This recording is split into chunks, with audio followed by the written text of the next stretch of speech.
Girl, you know that I need you. Do anything for you. Don't you know that I need you? Let her in this for you. We go together.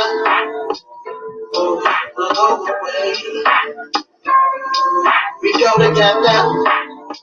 I think you be overdoing it, doing it well. They say I do too much. I'm like, how can you tell? I will not let you fail. I will not let you lose. And if I see you tripping, you must be wearing my shoes. I can try to keep up, but look, I'd rather keep on. And if I take you out, I'd rather have a coupon. And I'd rather keep it real than keep it cheap. If you know anything about me, know I keep my receipts. Look, I grew up broke, so I'm used to keeping it cheap. But I'd rather drop a bag on my queen than to save some cities. And if it's love you want, I got plenty. Go together, go together. I say I black love, bitch look your finest. And when they see you, they say stop your highness. I'm looking like girl, dang that my only you and I know how hard the climb is. We go together.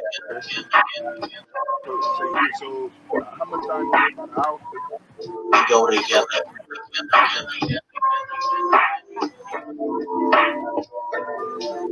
I don't know what I want to do. I just want to go with you. I want to go fast with you.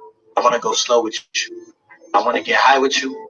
I want to get low with you. I want to buy you some clothes, but I'd rather sew with you. I want to wake up in the morning and I want to notice you. I want you to see me on stage and I want you to notice you. I want our kids to see black love and then to know it's true. I'd rather not be their example, rather be their proof. I'd rather lose my youth than get used to like I used to. We spend time apart and stay connected like the Bluetooth. I know you well selected, guard my heart and protected. Don't you know the melanin has been perfected? So I say I black love, bitch look your finest. And when they see you, they say suck your highness. I'm looking like girl, dang that my highness. Only you and I know how hard the climb is. We go together.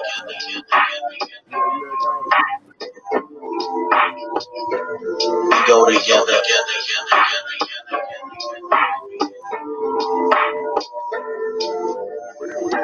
I say I black love, this love fine. When they see you, they say suck your hind. Girl, dang like my hind. Know how hard to climb.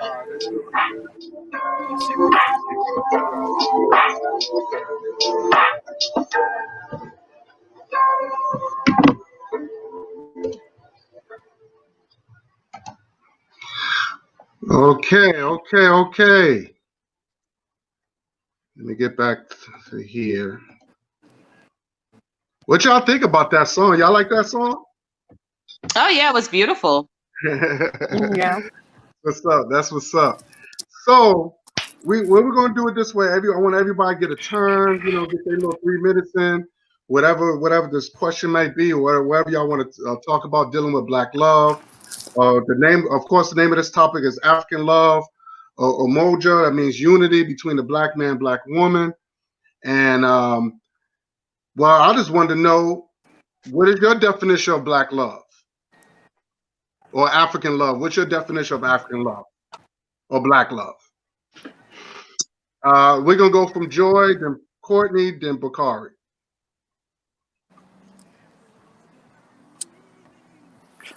Can you hear me? Yeah, I can hear. We I can hear can't see you. myself no more. Uh-oh. Okay, so well, I think my definition of black love,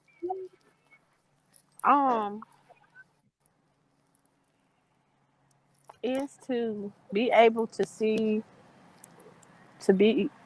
yourself in the opposite sex, or your opposite person, and to be able to see yourself and see you as one component.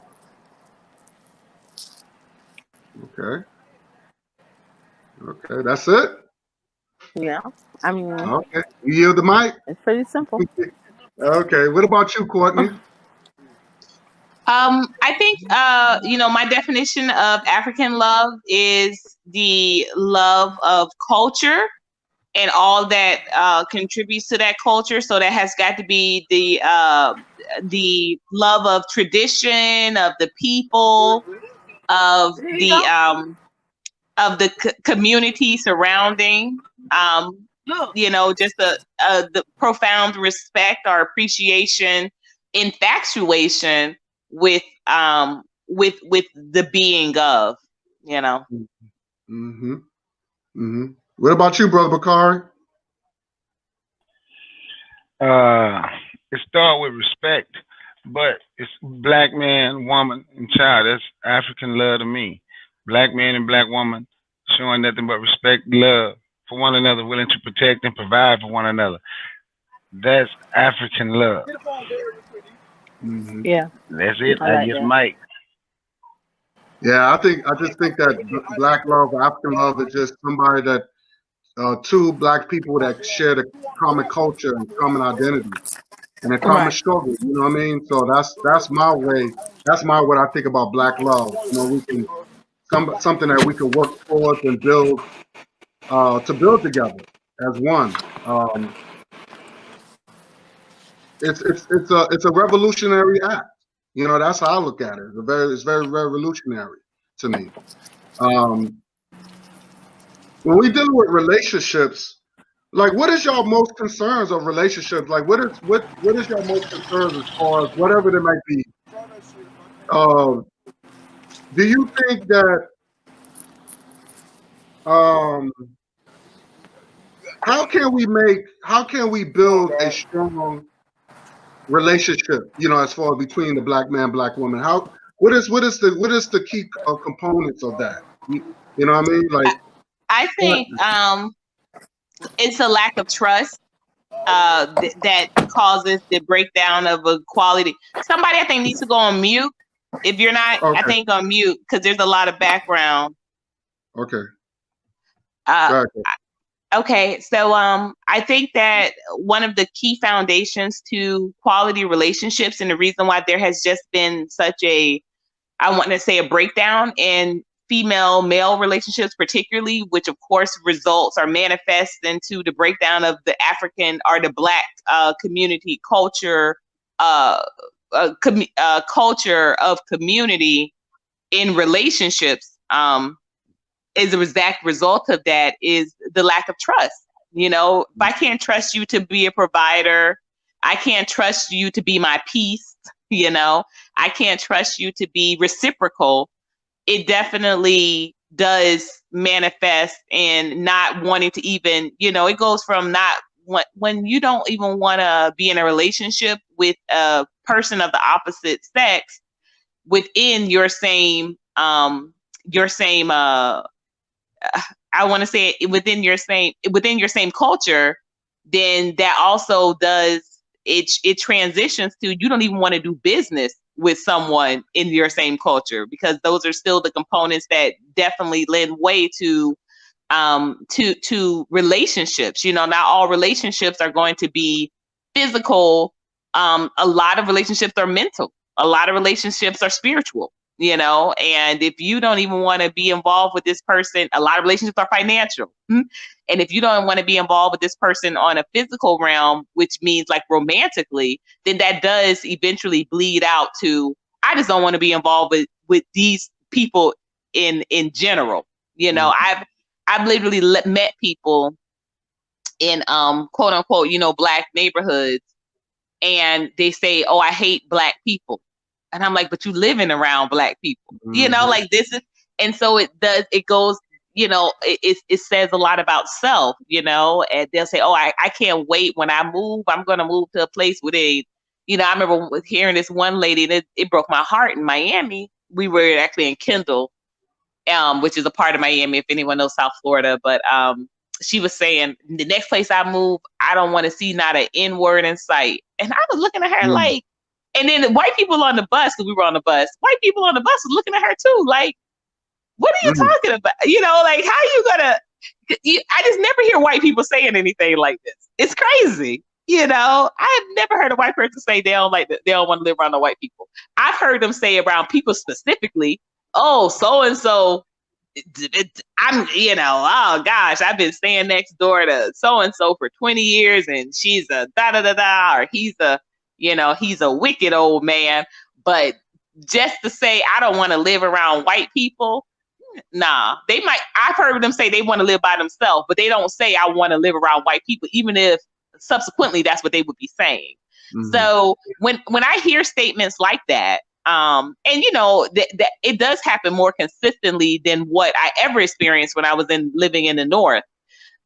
In the South, I've heard that quite consistently, and when I hear statements like that, the first thing I can imagine or think about is the fact of what must their home life be like that they don't want to.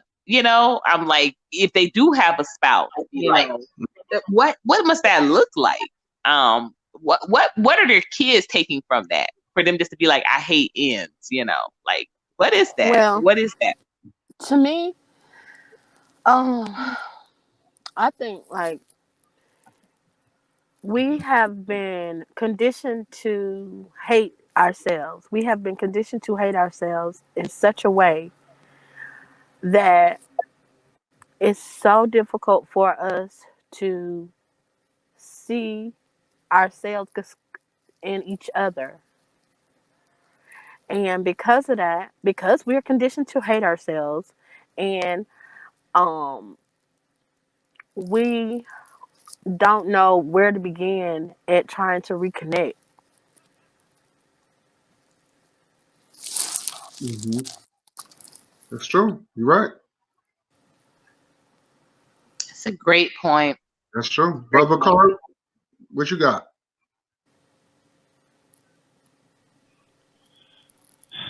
Let me okay. Ask that question again to make sure I'm on the right page because I heard.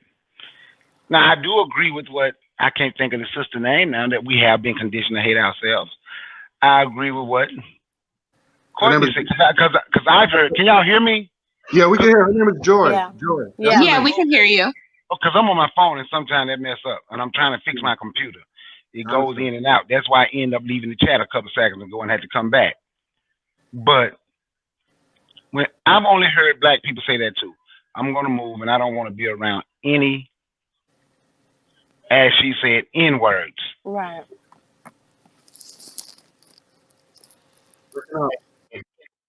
Mm-hmm. And and that's one of the problems that we have. We have been taught to hate one another, Yeah. and there's truly no love Yeah. toward one another. I don't think we even know how to love one another. Like I said before, we don't know how to fix ourselves and love one another because we are trying to be like other people. We are trying to be like the people Mhm. that enslaved us. So if Mhm. you are trying to be like the enslaver, you're going to treat the slave the way the enslaver did. And that's what we are going through now. Right. That's exactly what we're going through now. Once we truly learn who we are, and learn to love ourselves, everything, and I mean everything will start to get better Well, and what? turn around. Well, what exactly does that look like? Because the thing about how how we are and what happens here is we always end up having a conversation, and a lot of people get to talking about certain things. But what does that look like in action? Because a lot of people are on so many different levels or in so many different places and so many different like see, because I think like okay, for example, how this whole thing is going with this Black Lives Matter, and then how it says, okay, go vote for somebody, go vote for somebody, and then they say, oh, this person is for Black people. The in the political arena, it says this person is for Black people, so we're gonna get the Black vote. They're gonna get the Black vote. They're gonna get the Black vote. When I think in order for us to to reconstruct ourselves, it has to be outside of any other culture or any other race. It has to be outside. We have to come together, be on one accord, one with ourselves, and we have to allow certain the black leaders to assemble ourselves, and we have to choose who we're going to listen to, and who set the greatest and the best example of what greatness looks like in the African American community and culture, and then something to definitely follow after, simply because we really don't know what it looks like to be okay. Because I'm sorry, Barack Obama and Michelle Obama don't represent it for me. Well, I can. Let me address that because I think all three of y'all made some good points. What I think one of the key elements that bring us together as one is that our history is the foundation. Now, I know a lot of you got some black people that turn around and say, well, our history don't mean anything. It Yeah, does. It set the it means blueprint. a great deal. Yeah. It means a great deal. Exactly. Hmm. It set the blueprint. It set the blueprint of the unity. When you look at the ancient Kemet, the walls of ancient Kemet, the statue, you see the black man and the black woman on the throne. Okay. No. So what I'm saying is that, and there was no, you never saw any type of, bickering, Right. no gender wars between black people. See, Right. the thing is, Right. the problem is that we allow interference to Right. come in our We way. the mimicking of the other races and stuff. We mimic what they're doing Right, because exactly. We allow what we that. We don't allow. know, what we don't know and understand is they are mimicking us. Right, That's why exactly. we're We lost. want to be That's why like them. we're They want to lost. be like us. But the Right. problem is that it's a lot of influence, and that's the problem. And what happens is it's affecting our economic way of life because when we unite as the black man, black woman unite, now you're talking about political power and economic power. Right. So Sure. that's what we're missing. We don't Right. have that. You know what I'm saying? So Courtney, what is your stance on that? What is your stance on as far as the economic power and political power and why we allow certain influence affect us? The reason why we, even through media and stuff like that. We're very conditioned. You have to Yeah. understand that we are of a society, as a culture, as a people. We are conditioned. We were Yeah. made. It's we were human capital Hmm. that were brought here Still for the are. sole We purpose we still of are. Hold on, Joy. yes, but yeah, we were brought here for the sole purpose of moving agendas forward. So Hmm. we should be of no, so we should not be surprised. We should not be confused at this point as to why this continues to happen 400, 500, 600, 1,000 years later, because the Right. original inception of African people into the culture of the United States of America has always been to condition us to in order to control us. Conditioning is a matter of control. And so Mm-hmm. everything that was done to create that understanding is still in fact in play. We were made to be, first of all, ignorant. We were made to be untrustful of one another. Mm-hmm. We all know the Willie Lynch tale, well enough that we understand and appreciate the impact and significance of that. And this pitted young against old, light against dark, you know, women, female against male. This did all of that, and so this was happening long before we may have existed, as far as the generation we're talking to right now.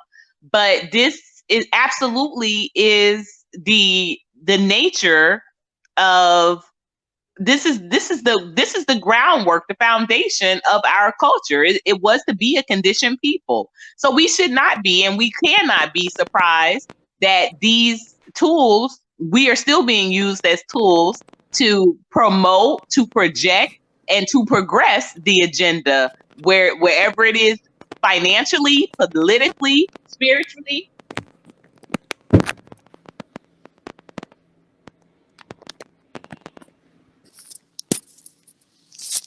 Hello, Joy. I mean, Joy, you hear me? Hello? Hello. Oh I think yeah. we lost someone. Okay, I'm sorry. Is Sorry. Oh, Brother Okay. Bakari. Yeah. Okay. Can y'all hear me? Yes, but Yeah, we hear you. Which I'm sorry. You yelled the mic, or Courtney, or you got? No, oh, I was Yeah. just no, I thought when I didn't hear any sound, I didn't know if I was still on. I'm sorry. Okay. Go ahead. Yeah. Yeah, but no, but I don't think we should be surprised, and I think that's unfortunate that it's like every generation that comes around, people say, "Well, how are we in this situation?" This is the situation we were always supposed to be in. Mm-hmm. This is the way it was always supposed to be. We were always supposed to be hating one another. We were always supposed to be distrustful of one another. We were always supposed to be working to continue the agenda yeah, um, of American, which was not America was not. People get uncomfortable when I say this, but American culture was never supposed to our our include or even consider African Americans. They Mm-hmm. weren't. The way that I used to explain this to my former students and anyone that actually, my program participants with the youth programs that I conducted and that sort of thing. Um, it would be like, imagine if, not now, but by the time your children have children, so your grandchildren, imagine if roaches had heads and they had limbs, and they were like people, but everyone knew they were roaches. Mm. Tell me that you would be comfortable with a roach coming into your house telling you how you should be considering their feelings.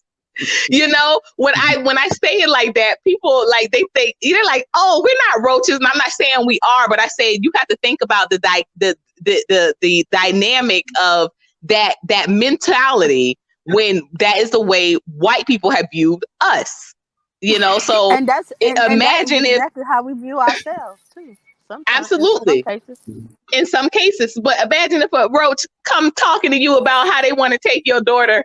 They gonna take your daughter out. They want to marry your daughter, have right, children with your daughter. You're gonna be like, right, Roach, I don't care that you got these legs. I don't care right, you got these. You better get out of hmm here, Roach.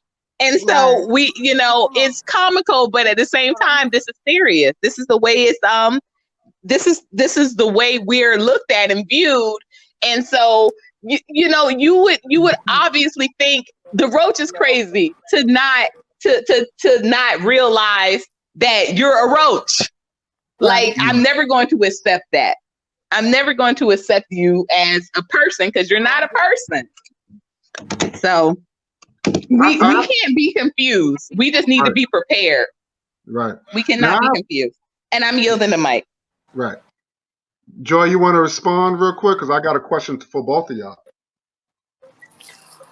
Well, I guess that was a very, very, very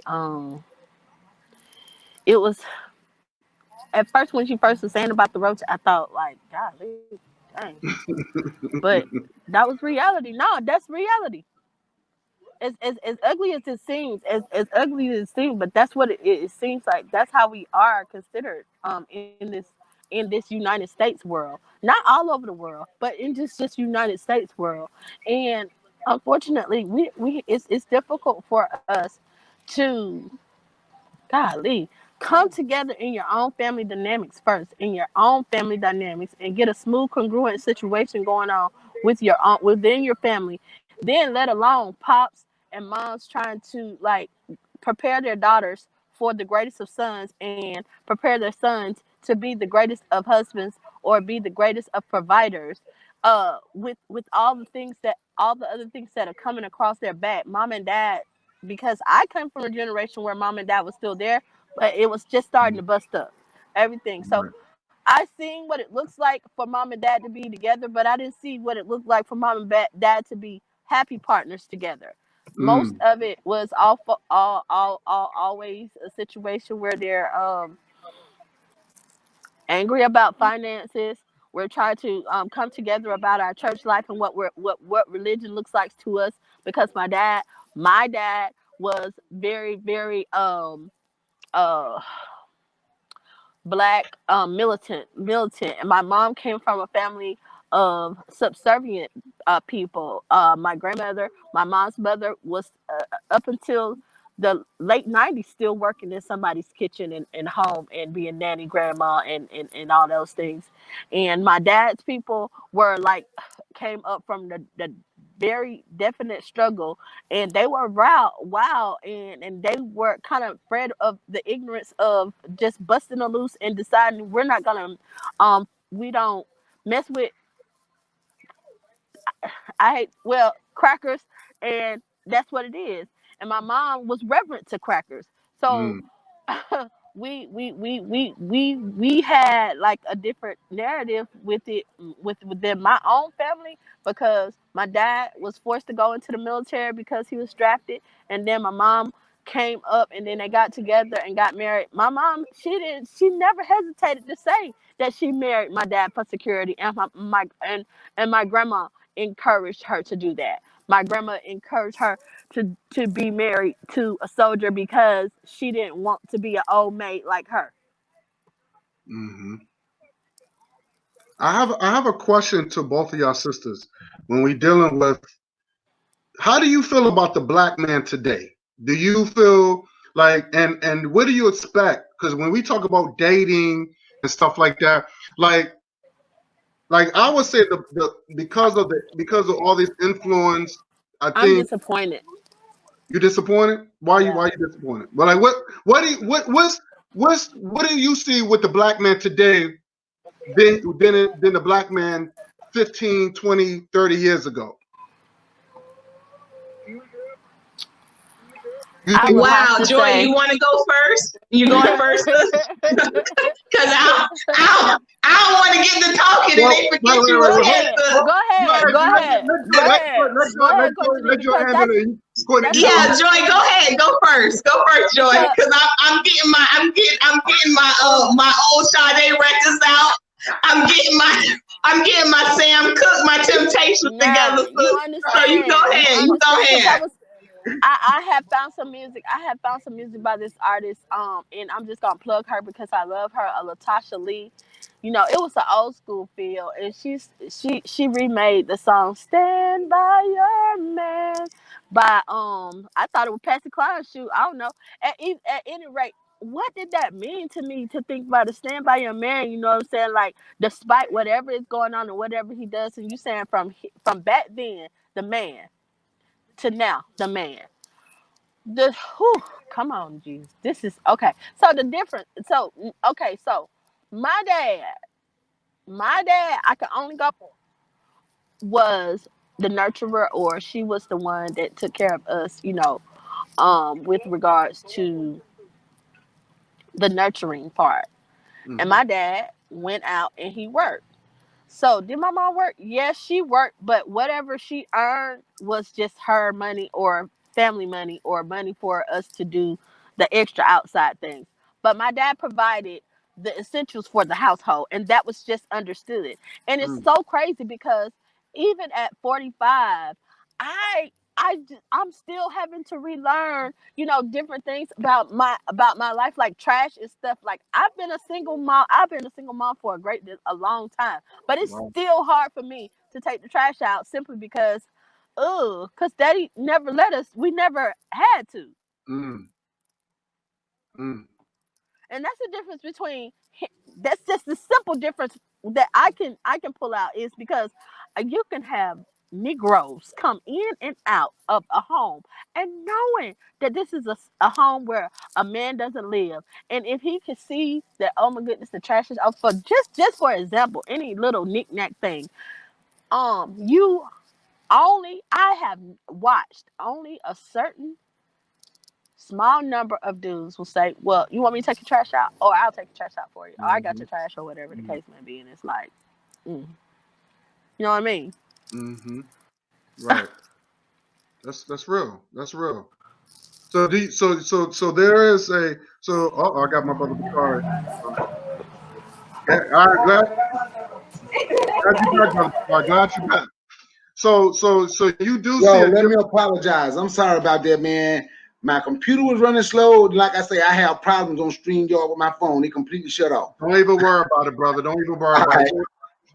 But so I asked the sisters the difference between black men back in the day until now, right? So Joy said that she see a difference, about black men ain't stepping up to the plate, even when it comes down to taking out the damn garbage. I think that's crazy because I like a clean place. I'm old fashioned. I grew up old fashioned. I mean, to me, I think that as a black man, I think that I don't like to burden my women. I don't want to be a burden. You know what I mean? So, and brother Bakari, he's like that too. He don't want to be a burden to the black woman. So, do you think? And I'm going to go straight to Sister Courtney. What do you think? Do you think there's a difference between black men now and black men today? What is the difference that you see? Oh, absolutely. And it's really hard for me to say this because I'm raising a son. And okay, so my father. Let me start at the beginning, y'all. My father, y'all, my daddy. Okay, I'm a daddy's girl. Anybody knows me, you know my show, you know my content. Richard Delancey is everything to me. Like when it Okay. comes to how a black man, my dad married my mother when she had divorced from her previous husband. She had 3 children. My dad had none. So it blows my mind today that people say that's a simp. My daddy ain't no simp, honey. Right. My Right. daddy provided. I was 8, 9 That's years right. old before I realized that my siblings came from another man. Also, let me also qualify something. My siblings' father was so involved in their lives when he came to pick them up and take them out to eat and things. Guess what? Sometimes my mom would let me and my other sister go too, because we would be crying like, well, why they get to go and we can't go? So, it wasn't no, oh, he abandoned the kids and my dad was raising his kids and they didn't know who they knew. They knew. They just called my daddy daddy and they called their dad his name. You understand? So I thought nothing of that as unusual.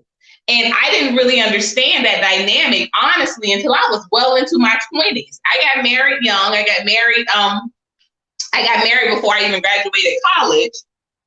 And my ex-husband, he told me within 3 weeks of us meeting and dating, he said, I'm going to be a lawyer so I can take care of us. This was in 3 weeks of dating. I was like, okay, that's cute. Let's keep kissing. That sounds great. But he actually did it.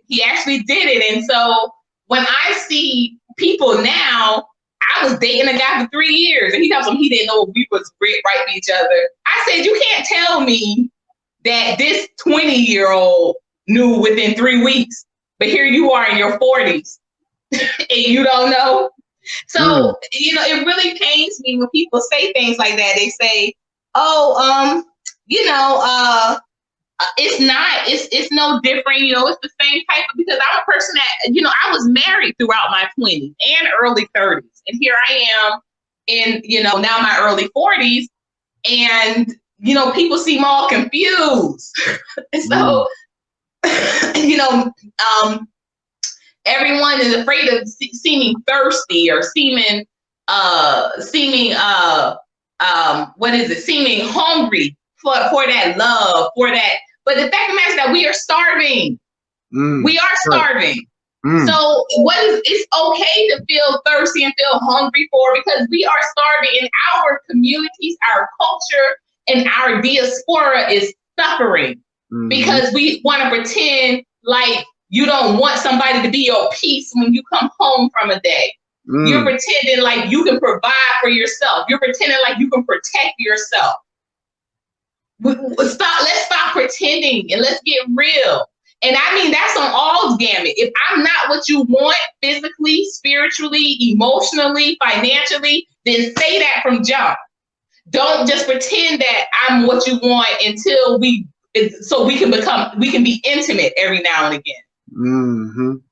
You know, say that, hey, I'm not what you want. You know, I think it's so unfortunate that so many of us get caught up in this whole kind of scenario of what is supposed to look like. I've heard, brother Guy, me and you have had this conversation for years.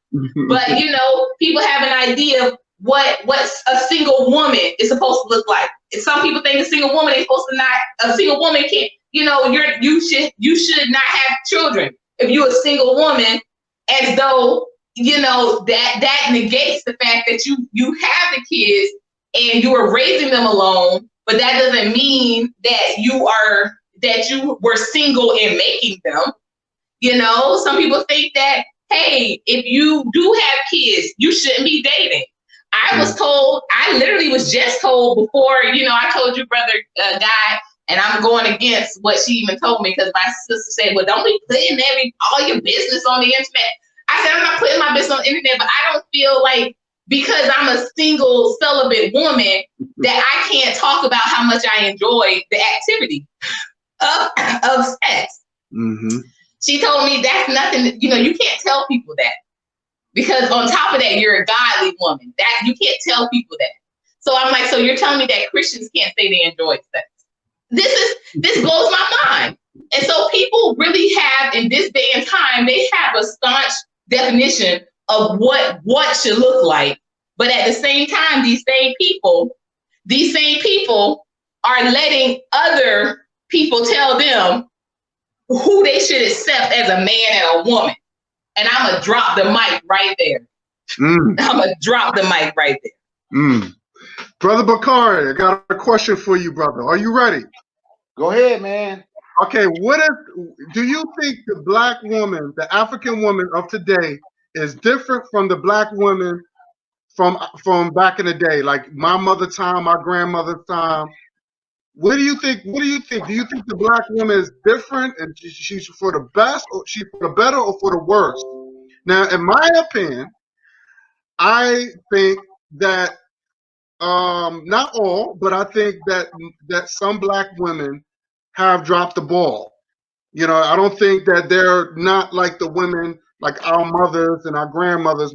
I think they're more focused on their careers. They don't cook. Some of them don't clean.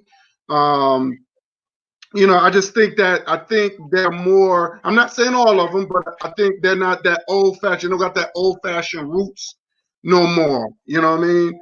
So that's just my opinion. That's just me. Very rarely you might find a sister that said, "Look, I'm more like my mom's or their grandmother, whatever." What is your thoughts on the black woman of today?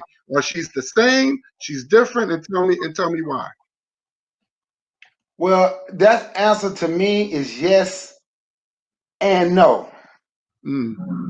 Okay, they are not the same for the simple fact, I would say, because times has changed. But I would say, but they are the same due to the simple fact my mother was born in 1927, and I hear her. She always told me up until she just got, when she couldn't hold conversations no more, right before she passed. Even when I was younger, don't let nobody tell you that when we were growing up, everybody was so much different. It's just more TVs now. See, I'm from Mississippi, right? The home of the blues. And I tell people, if they think it's different, get on YouTube and listen to some low down dirty blues. Nobody talked about sex, cocaine, and marijuana more than people singing back in the 1940s. Mm. I promise you. My mama say the stuff you see these women doing, our women been doing it. Mm. But they did it on a different. See, when I say yes and no, the yes is to that, but the no is when it comes to handling home, right? Mm. I think it has changed because I think the man has changed. Mm. So we have both changed. Back in the day, that black woman, she saw that man getting up, going to work, don't care what kind of job he had. Mm. He Right. is coming home, bringing his check, Mm-hmm. Yep. giving it to wife to Yeah. make sure bills and everything is taken care of, and he could have his little bit, just Yeah. like the movie with Denzel Yeah. Washington. My dad was like that. Yeah. Yeah. My Then dad. you could have a little bit for your drink or to chill with your friend or whatever. Mm-hmm. And the dancing, it bothers me when they put it all over TV, but it don't bother me as much because if you go back and you see our women, even in the past, African culture, that's what our women did. Think about it, bro. Mm. But see, we are dealing with a people, once again, who's in control. We are dealing with a lot of different that's in control of our whole movement and thought, right? So they take what we see as enjoyment and as culture, they take it and sexualize it. Mm. Then we begin to look at one another differently. Mm. But once we learn who we are, we're not going to judge that woman for shaking her behind as much because our people always did that and they were not over sexualized. Mm. That's fact. So that's why I say yes and no. Now, these are some things that I've learned. I used to be like the woman need to sit there, they doing this and they doing that. And I was like, black men need to stop doing this, stop doing that. Even to the point that you made one time.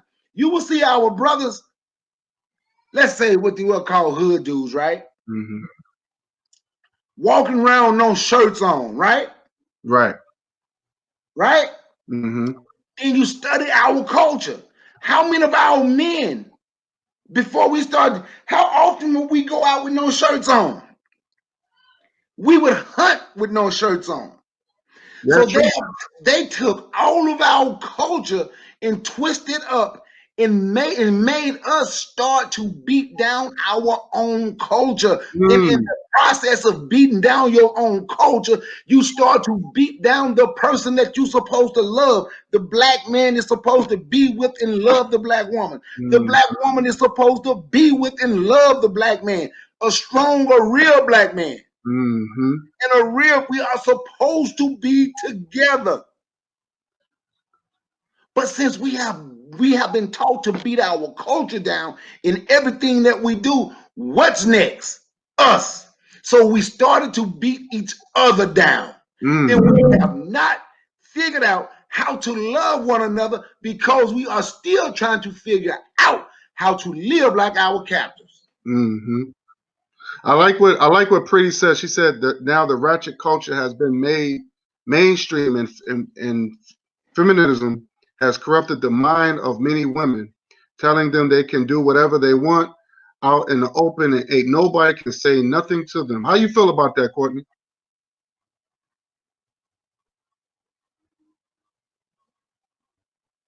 Oh, Courtney, is she there? Yes, I couldn't get my phone off of mute. I'm sorry. That's all right. How you feel Mhm. about what Pretty? How you feel about what Pretty said? I feel, you know what, the thing of it is that that's true for those people that are looking for it. You know what I mean? Mm-hmm. It's like what I always tell my cousin, and now I tell I find myself sharing this sentiment with people, literally my like in my immediate network, is that we tend to get what we're looking for, and I try to, as much as possible, not involve, not to um I don't go out, like I don't go out, I don't date, that sort of thing. I don't I like to keep to very much to myself. I like to cook more than I like to, go out to eat. And I think COVID actually restructured a whole lot of that for a lot of us. But that culture of, like the Cardi B and the Meg Stallion and the Future, stuff like that, I think that goes without saying that um, that definitely has had an effect on the generation.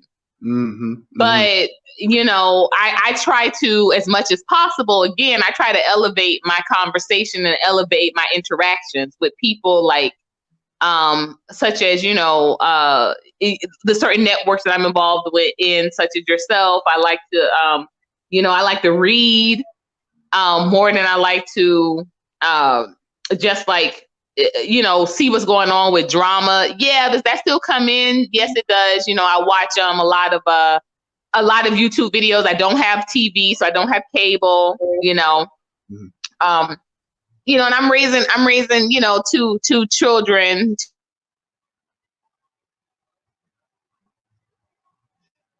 Okay, she muted herself. You mute yourself. She Oh, come back and okay, sorry.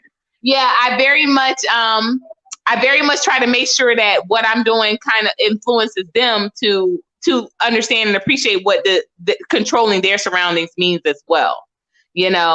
So yeah, that's kind of how I see things, how I want to continue to and do I make mistakes? Absolutely. Sometimes am I sucked into some pettiness, some ratchet situation, and, not ratchet situations, but just being kind of interested, being entertained by the culture and what's happening. Yeah, I do. But as much as often as I can, I try not to be. But I tell you, I do agree with what Pretty is saying in regards to the dating realm. That does have a big effect, because people kind of they just assume that you're just as influenced as the next person is by the culture. They don't realize, nah, I don't even have a TV. I control a lot of, my input with what I read and how I engage that way. So it definitely does have its effect on all ways. But I think that we need to be more tuned into how we can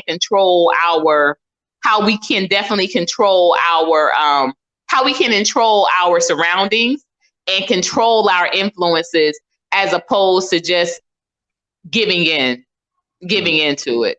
I think about like how when Winnie Mandela, when she talked about when she was in isolation, it was an incredible story. I know people know, of course, about Nelson Mandela when he was in prison, but Winnie Mandela served time also, and she was in isolation for most of those. And she literally she taught herself a coded language, while she was in there. So I'm not saying that it's easy, but I definitely know that it's doable for you to, you can take any situation and shift what you're getting from it and how it's influencing you. That's true. That's true. I want to get into. I want to talk. Go ahead, bro. I'm gonna say this right quick, right? Go ahead. And when I was talking about the influence from other people and what they have done, right, and how we allow it, because it's 2020 and we can stop it. We could have always stopped it, but now we are more like. Watch this. Megan Thee Stallion was on the cover of Life magazine as one of the 100 most influential people. This was about a couple weeks ago, maybe a month. They put the magazine out, republished it. Go back to Jet, Ebony Jet magazine, late 60s, early 70s. Because we talk about our women bleaching their skin. They had about, and when you get a chance, just look it up. Ebony Jet magazine cover is black women getting prettier. And all they had was all they had was mixed black girls or light-skinned black women. And they have processed or put whatever in their hair. So we are being controlled, and we are thinking that it's a difference. That's why I said yes and no. Even though those are two different things, Who gave us? Someone else gave us the image of Megan the Stallion being influential, right? Mm-hmm. Then the same people 40, 50 years before that gave us the image of light skinned mixed girls, gave us the image of beauty. Mm. So do you see what I'm saying? Mm-hmm. We just think things have changed. We see it more now. And let Mm. me say this before I give the mic. Peace to everybody in the chat. Cutter, Pretty Care, Erica. Peace, my good brother, Commissie Fox. I give the mic. I just wanted to say that, my good brother. Definitely. I don't even see Cutter on here. But you had made a good point earlier about how we never really sexual looked at our women as to sexualize them. When we go back into Africa, our women were bare chested, right? We didn't like, oh my God, you know what I'm saying? Look at her boobs. You know what I mean? It was normal. And now because the influence of the Europeans and stuff like that, now when we see women with bare chested, we're like, oh my God, like, we sexualize our women, but before in Africa, we never did that. It was like normal. That was part of that was the way of life. We didn't think nothing of it. It's just weird how when you had said that, kind of reminds me of that. Um, what about the whole dating? Like, like back in the day, when a man was interested in a woman, number one, he didn't really talk to the ratchet woman. He didn't talk to the whorish woman. He see a classy woman, he had a little swag behind him. He showed that I'm talking about black men. I can't speak for any other race of men. I'm talking about brothers. You know, my father, when I could think about my father and how my mother told me about my father, how she tell her story where how my father approached her. It was more respectful, right? It wasn't like, hey, Ma, let me talk to you for a minute, Ma. You look good. It wasn't none of that. The dating thing, like the pickups, the dating, when he date a woman, the first thing he wants sex. I'm not saying all of them. I'm not saying all brothers. I'm not saying, but I'm saying the majority, this is what they're doing now. The black woman, she's just either looking for a free meal or she just want the money. You know what I mean? I'm not saying all, but the dating thing has changed. It's not like how it used to be. Why is that? Why is the dating thing is so complicated now between a black man, black woman? That's what I don't understand. Why is the dating thing so complicated? How come they just can't? How come the man if he likes a woman, why he just want to go? I want to see if I can hit that because I'm spending a little money. It's just saying, look, I just want to have a good time. If it goes well, it goes well. If not, okay, it's nice meeting you. Courtney, in your experience, is that the reason why you haven't dated? What's wrong with the dating thing, the dating situation between the black man and black woman? And after you, Courtney, I'm gonna go straight to Brother Bakari. What is your thoughts as far as the dating, as far as the black man, black compared to back in the day? Well, and thank you, brother Guy, and this is a hard question for me too, because when I got married before, like I said, I was still in college.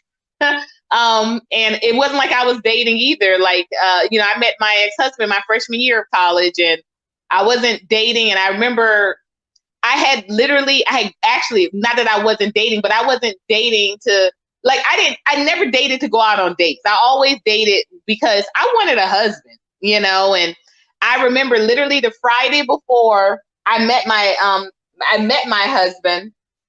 Literally 2 weeks prior, we had just entered my mom into the earth. My mom, transitioned my freshman year of college. And that Friday, before I met my ex-husband, I had gone out. It wasn't a date though. We had kind of gone out walking the campus with a gentleman, and it was my second time kind of doing something like that. So it was a nun date, is what I like to call them. We were spending time, but we didn't get any food or anything like that. And he wanted to. you know, go all the way. And I was just like, I'm not doing nothing like that with you. Like, we're not together. And he said, we're together right now. And I was just like, no, we are not together. So, I, I just went ahead about my business, really. And I did not think anything else of it in regards to him. But I went home that night and I prayed to God, and I said, God, if you can, the next person that I meet, I need to marry, not be in a relationship with, not just be kissing with, but marry. And, I met my ex-husband 3 days later. And from the very beginning, we were all very, we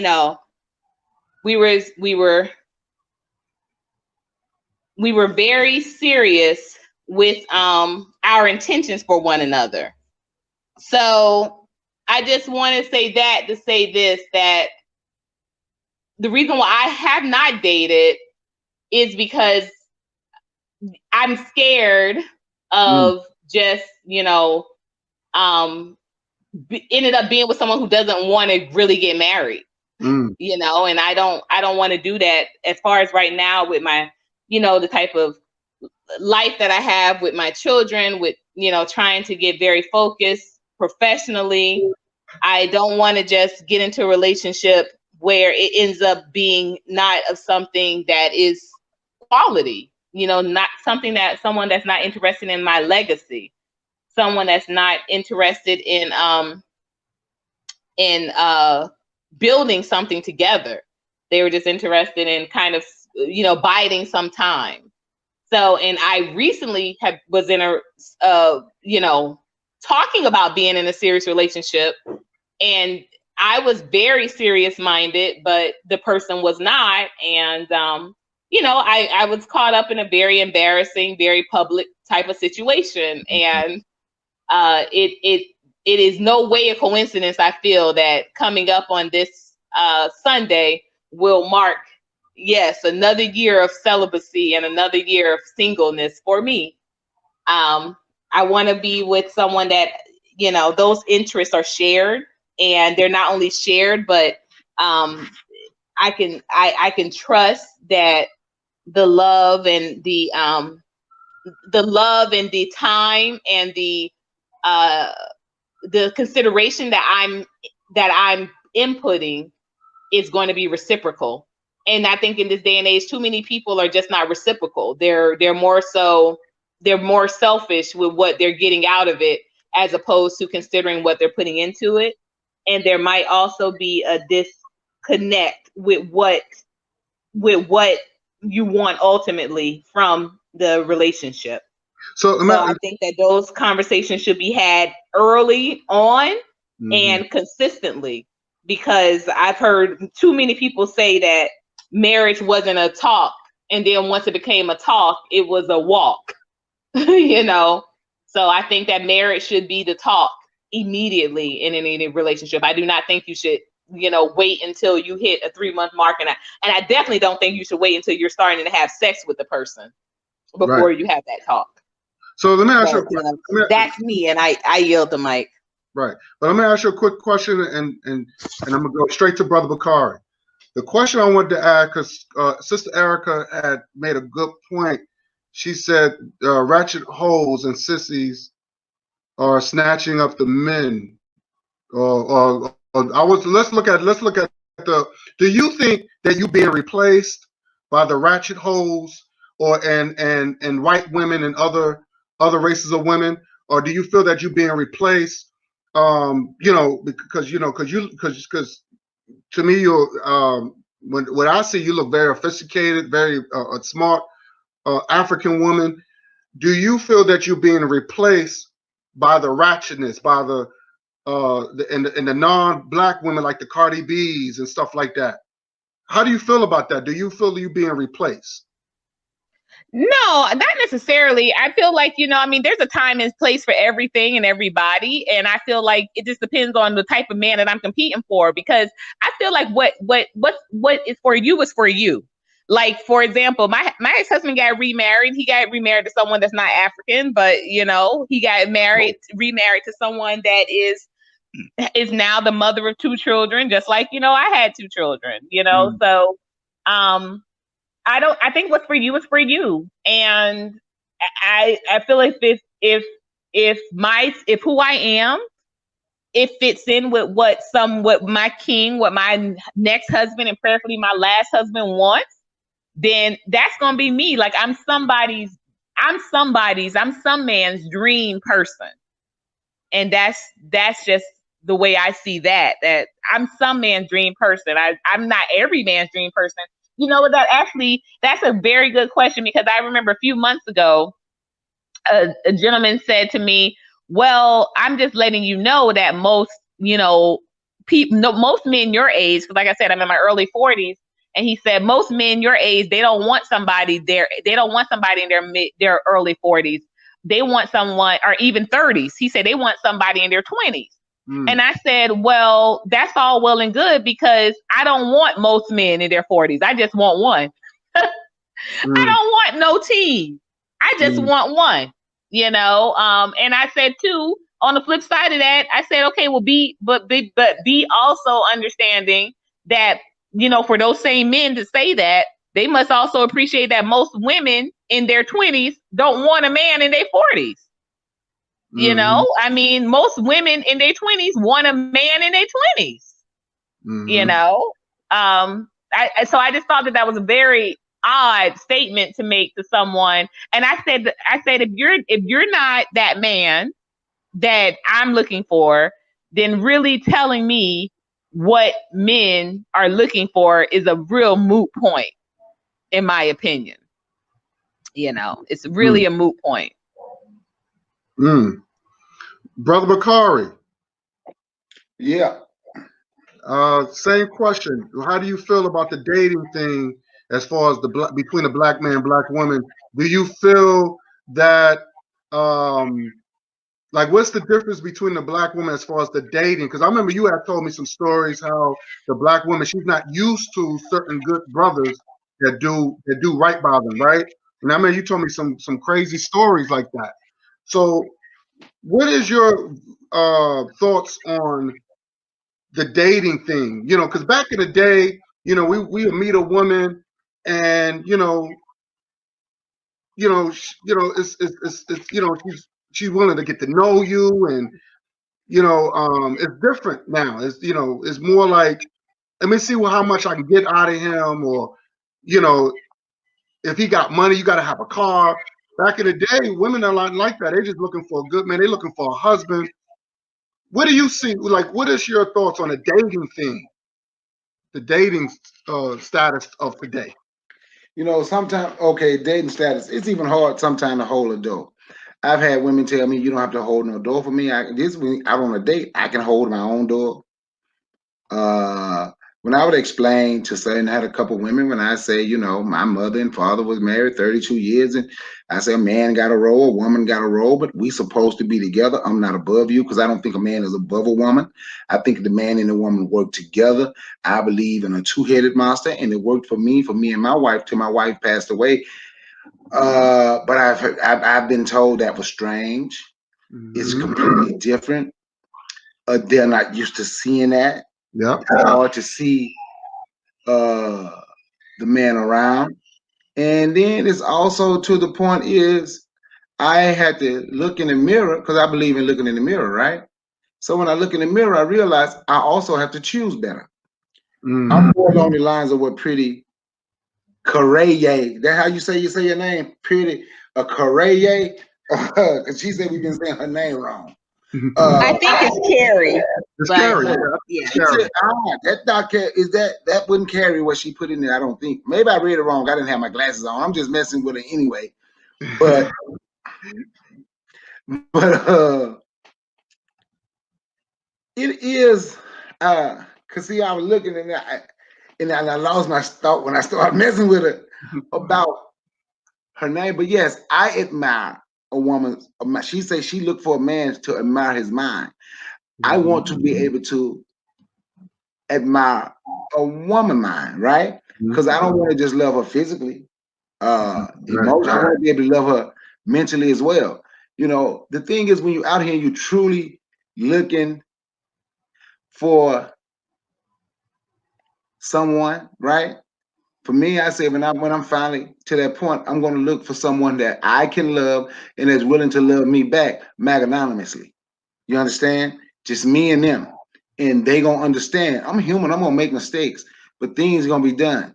You know, mowing the lawn, that's gonna get done. Taking out the trash, that's gonna get done.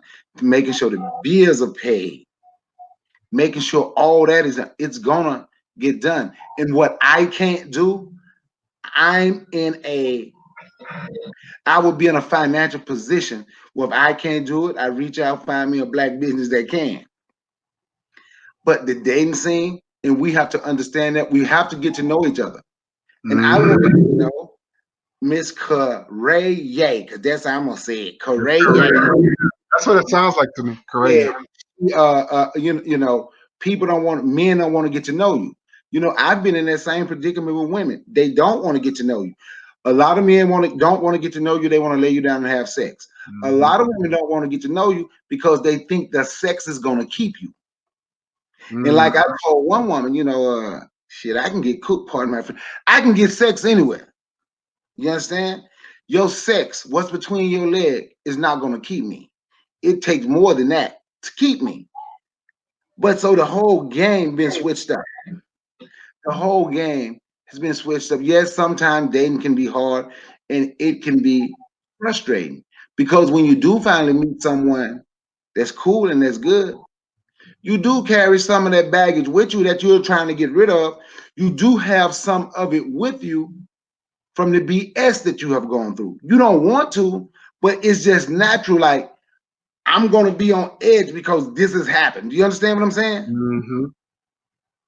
But you can't run when you see, okay, they did the same thing. They just may do that one thing alike. They might not do nothing else alike. They just may do one thing alike. So we can't run. We can't be afraid. And I'm gonna say it again. We can't afraid to be with one another magnanimously. We have to be willing to say, you know what? Black man, black woman, black family, we have to be together. We have to take care of one another. We have to protect our neighborhoods. We have to raise kids together. See, my oldest daughter is 27. She's not my daughter, but I didn't say stepdaughter. That's my daughter, but she's not biologically my daughter. Even though she know her father. I know her. Me and her father talk. And see, that's another thing. That's part of the dating. When you're dating someone with kids, you have to be able to meet the child's parents. They're in and out the house. The woman Mm-hmm. should want to meet the mother of the child, of her man's child, right? The man should want to meet the father of that woman. So you can sit down and you can talk and you can work things out. Because I want that man to know. I wanted him to know, look, I'm not here. I'm not going to hurt your child. I love your child as if she's mine. She's mine, right? She's my responsibility in this house. I'm not trying to take your place. I know you are her father. You're her biological father, but she lived here with me, and and me and him was cool. You understand what I'm saying? He Mm-hmm. would come down to New York, visit his daughter. You know what I would say? Don't spend no money on no hotel. Why not? You can stay in our house. Why spend money on a hotel? That's money you can spend on your daughter. You can sleep in her room, or we got an extra room in there with a bed that you can sleep in.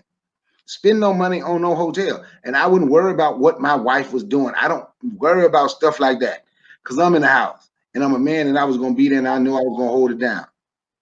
But I knew that man needed to spend more time with his daughter, not spend no $300 this week on a hotel and you can stay here free and them $300 can go on your daughter.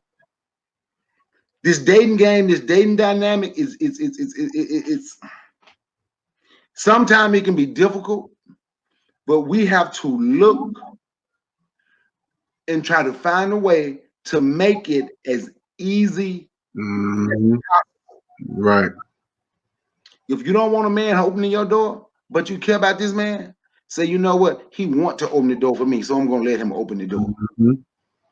You understand? Right. Those are the type of things that we have to do. We have to humble ourselves to one another. Even for the religious people that's in the chat, the Christian, even the Bible says, man have to be humble. You man and wife, they humble to one another. You understand what I'm saying? They submit to one another. So this thing, just the man is just in control. No, that is some homemade BS. And once again, we are trying to be like people that's not like us, because actually that's our culture, where a man and a woman submit themselves to each other. I hear them, mate. Wow, and I want to say this because as far as me, was in the dating game, and I had sisters tell me that like I was dating this one sister back, and then she was like, "Yo, why are you going to college?" Because I was in school, and I'm looking at her like, "Yo, why would she ask me that question? Why would she ask me?" I was dating this girl I was crazy about. It was good to this woman, and she was like, "I can't be with you because you're too good for me." And I never could understand that.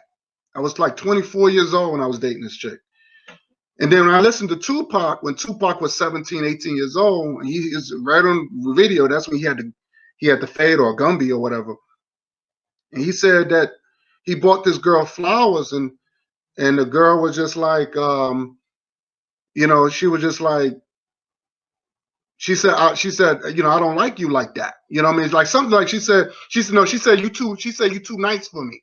That's what she said. I can't be with you. And that, he said, that blew his mind. And these are black women. These are black women. So we've been, you and I, Brother Bakar, we have grew up respecting the black woman, but the black woman didn't know how to handle that. They didn't know, they're not used to that than the black women back in the day. You see what I'm saying? So to us, it was just like, but then you see them chasing the drug dealers. So I'm not saying all of them, I'm not saying that, but the ones that we see the woman being dominant and just controlling. We're not used to that. We're not used to that controlling. We don't bully our women. We're not into that. We love our women too much to do that. So I was, I never could understand that. It was just weird to me. But I want to jump into how you feel about polygamy. They always say that there's more black women than the black men, right? Than the black men, right? The black women are outnumbering the black men. That's the reason why black women are dating outside their race.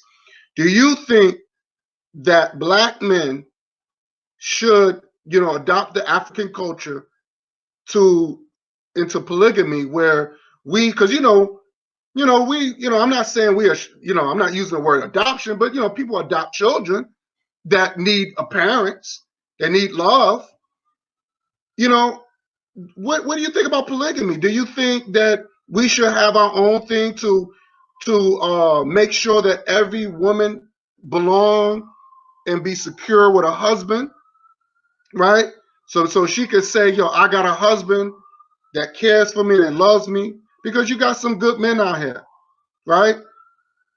I want to ask Sister Courtney. I don't know what happened to Joy. But Courtney, how do you feel about polygamy? How do you feel about a man marrying more than one woman because he wants to take care of sisters that don't have any protection or any security? How do you feel about that?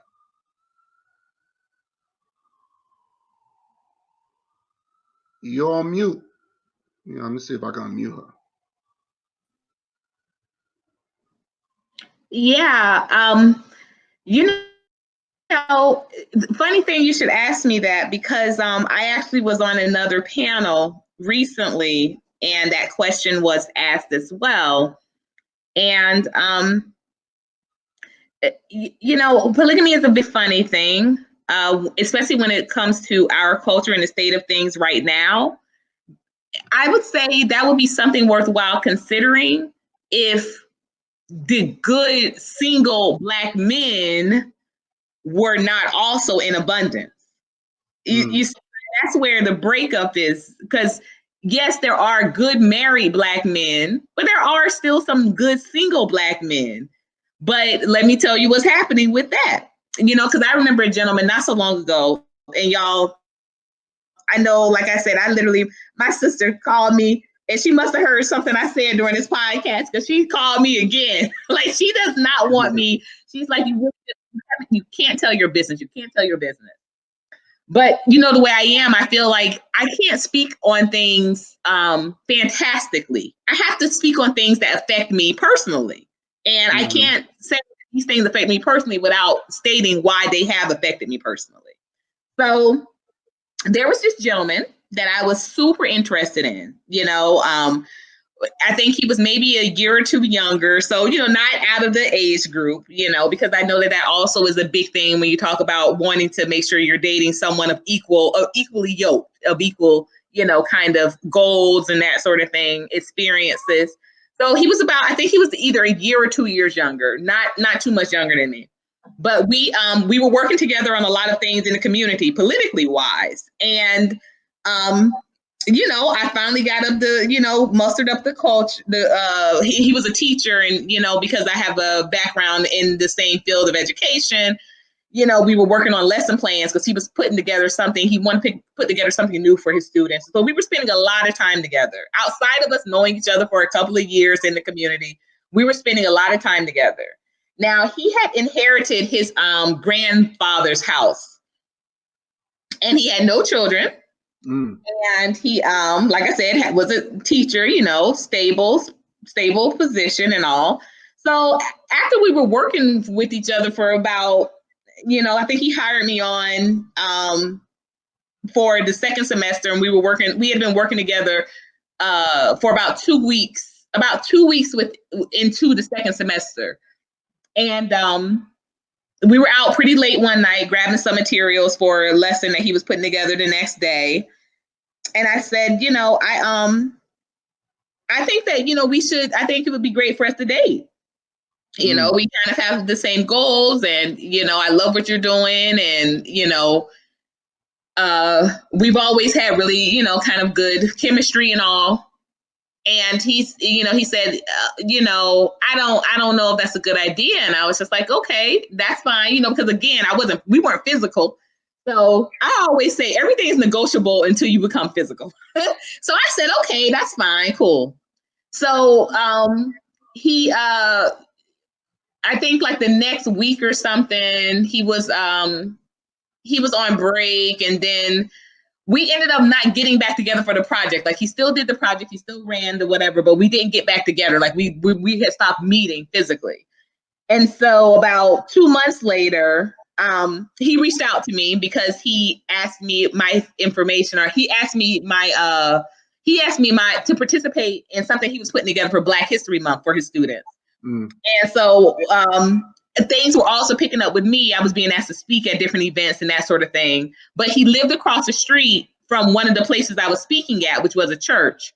And so I said, I'll stop by after church, and, we can discuss, whatever, if that's fine. He said, yeah, that's great. Just stop by, and we'll discuss, what the project is, or whatever, or what the event is, and how I want you to be involved, or what have you. So I stopped by his house, and I'm sorry to give you guys so much of a history, but I'm a writer, so I can't help it. But so I stopped by his place, and we had a great conversation. I mean, he had it was set up in his garden. We were sitting and having a really good conversation.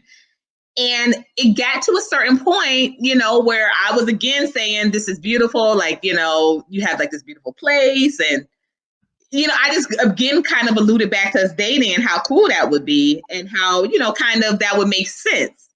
And when I tell you, it was like I told him, hey, I just peed on that cake you baked. He got upset, and he said, listen, you've been married. You have children. When I have children, I want my children to be just my children. I don't want to marry somebody that's had children. I don't want to date somebody that's been married before. And he got upset, and he was like, the only thing we could do is have sex. Like, really, that's the only thing we could do. And he was like barking this. When I tell you, y'all, I was dressed in my cute little I had my sarong going because I had just come from like, this church ceremony and had this really nice ceremony. I had my sarong going. I just kindly tossed my little sarong over my shoulder. And I said, well, thank you for the afternoon. Goodbye. And Mm. that was the last time I physically spoke with him because like he was just even upset at the notion that I would think that him being a single non-children man could take me seriously. Like, and that really hurt because I don't want to toot my own horn here, but I'm a woman that has, I want to love a Black man, yes, I made mistakes in my marriage and I've learned from them and I've grown from them and I'm a good mother, I'm Mm-hmm. very, very, committed to them becoming, great people and I wasn't just this baby mama trying to dump my kids off on the next man. Right, right. Also, my ex-husband is very involved. So it's not like I'm just Mm-hmm. looking for, the next man to pick up where he, abandoned these children. He didn't. That hasn't, Mm-hmm. I have very involved, a very involved, commitments of just continuing to progress and help with my children. So it's not like, just I just think that the way he was seeing it was just not the way it was. Like I didn't want to just do this because it was good for me. I thought it would be good for us, He because we had some, history with knowing one another. He had actually asked me years ago when I was still dating the other gentleman previously. He had asked me my opinion on a certain relationship he was in because he was in a relationship with a Latin girl. And he said all of a sudden the Latin girl stopped returning his calls and he just didn't understand why. And I had told him that now mind you, this was 2 years prior to the conversation that we were having that afternoon in his garden. Um, he asked me, well, why do you think she stopped? Why do you think she stopped, returning calls? And I said, well, I said, well, give me the background. Cause don't tell me where you are right now. Give me the background story, And so he said, well, we started dating about 2 months ago, became physical about a month ago. I said, no, tell me her background story. Like, tell me like, how you met her, da, da, da, da. And he was like, oh, she's the mother of one of my students. So Mm. mind you, he was willing to be in a relationship with someone that had children, but this girl wasn't Black, you Mm. know. Mm. And when he was telling me, when he was reading me my rights, so to speak, in that garden that day, I was thinking about that same conversation. And I told him easily 2 years prior, the reason why she stopped responding is because I said, well, how old is her son? He said she has two. She has a 15-year-old. That was one that was in his class. And she had like a 4-year-old. I said, oh, easy. I said, what is the 15-year-old boy? He said, yeah, she has two boys. I said, that's easy. He told the daddy said, you cut it off or you ain't getting no more money. That was simple. And so he came back to me the next month and he was like, you were right. She was like, the son didn't really like da da da da. So I said, that was simple. So here we were 2 years later and he's telling me he can't take me Mm. we grow from situations. We learn from situations. And so I was thinking, well, does he think that that's what would have happened with me? Because I wasn't dating that. I wasn't dating. So I wasn't married to that type of man. My ex-husband has remarried. He already has more children. And I had been in another long-term relationship. And he did not have a problem with me being in another long-term relationship. I was not married to a jealous man, so I was kind of low-key wondering, was that the thing? But the way he reacted so vehemently and so upset, I just was just really floored. And I just had to realize that, he just, he didn't see it the way I saw it, and that was that. And I had to leave there and just still have my dignity. But it's very hard to pick yourself up after situation of that. But that's why I say, brother Guy, that if I think that if we could just more so embrace a culture of not kind of for lack of a better term, picking on men if they choose to date and marry a woman with children, because I see that type of situation ridicule all the time. And like I said, I know for a fact Richard Delancey wasn't no simp. My daddy wasn't a simp.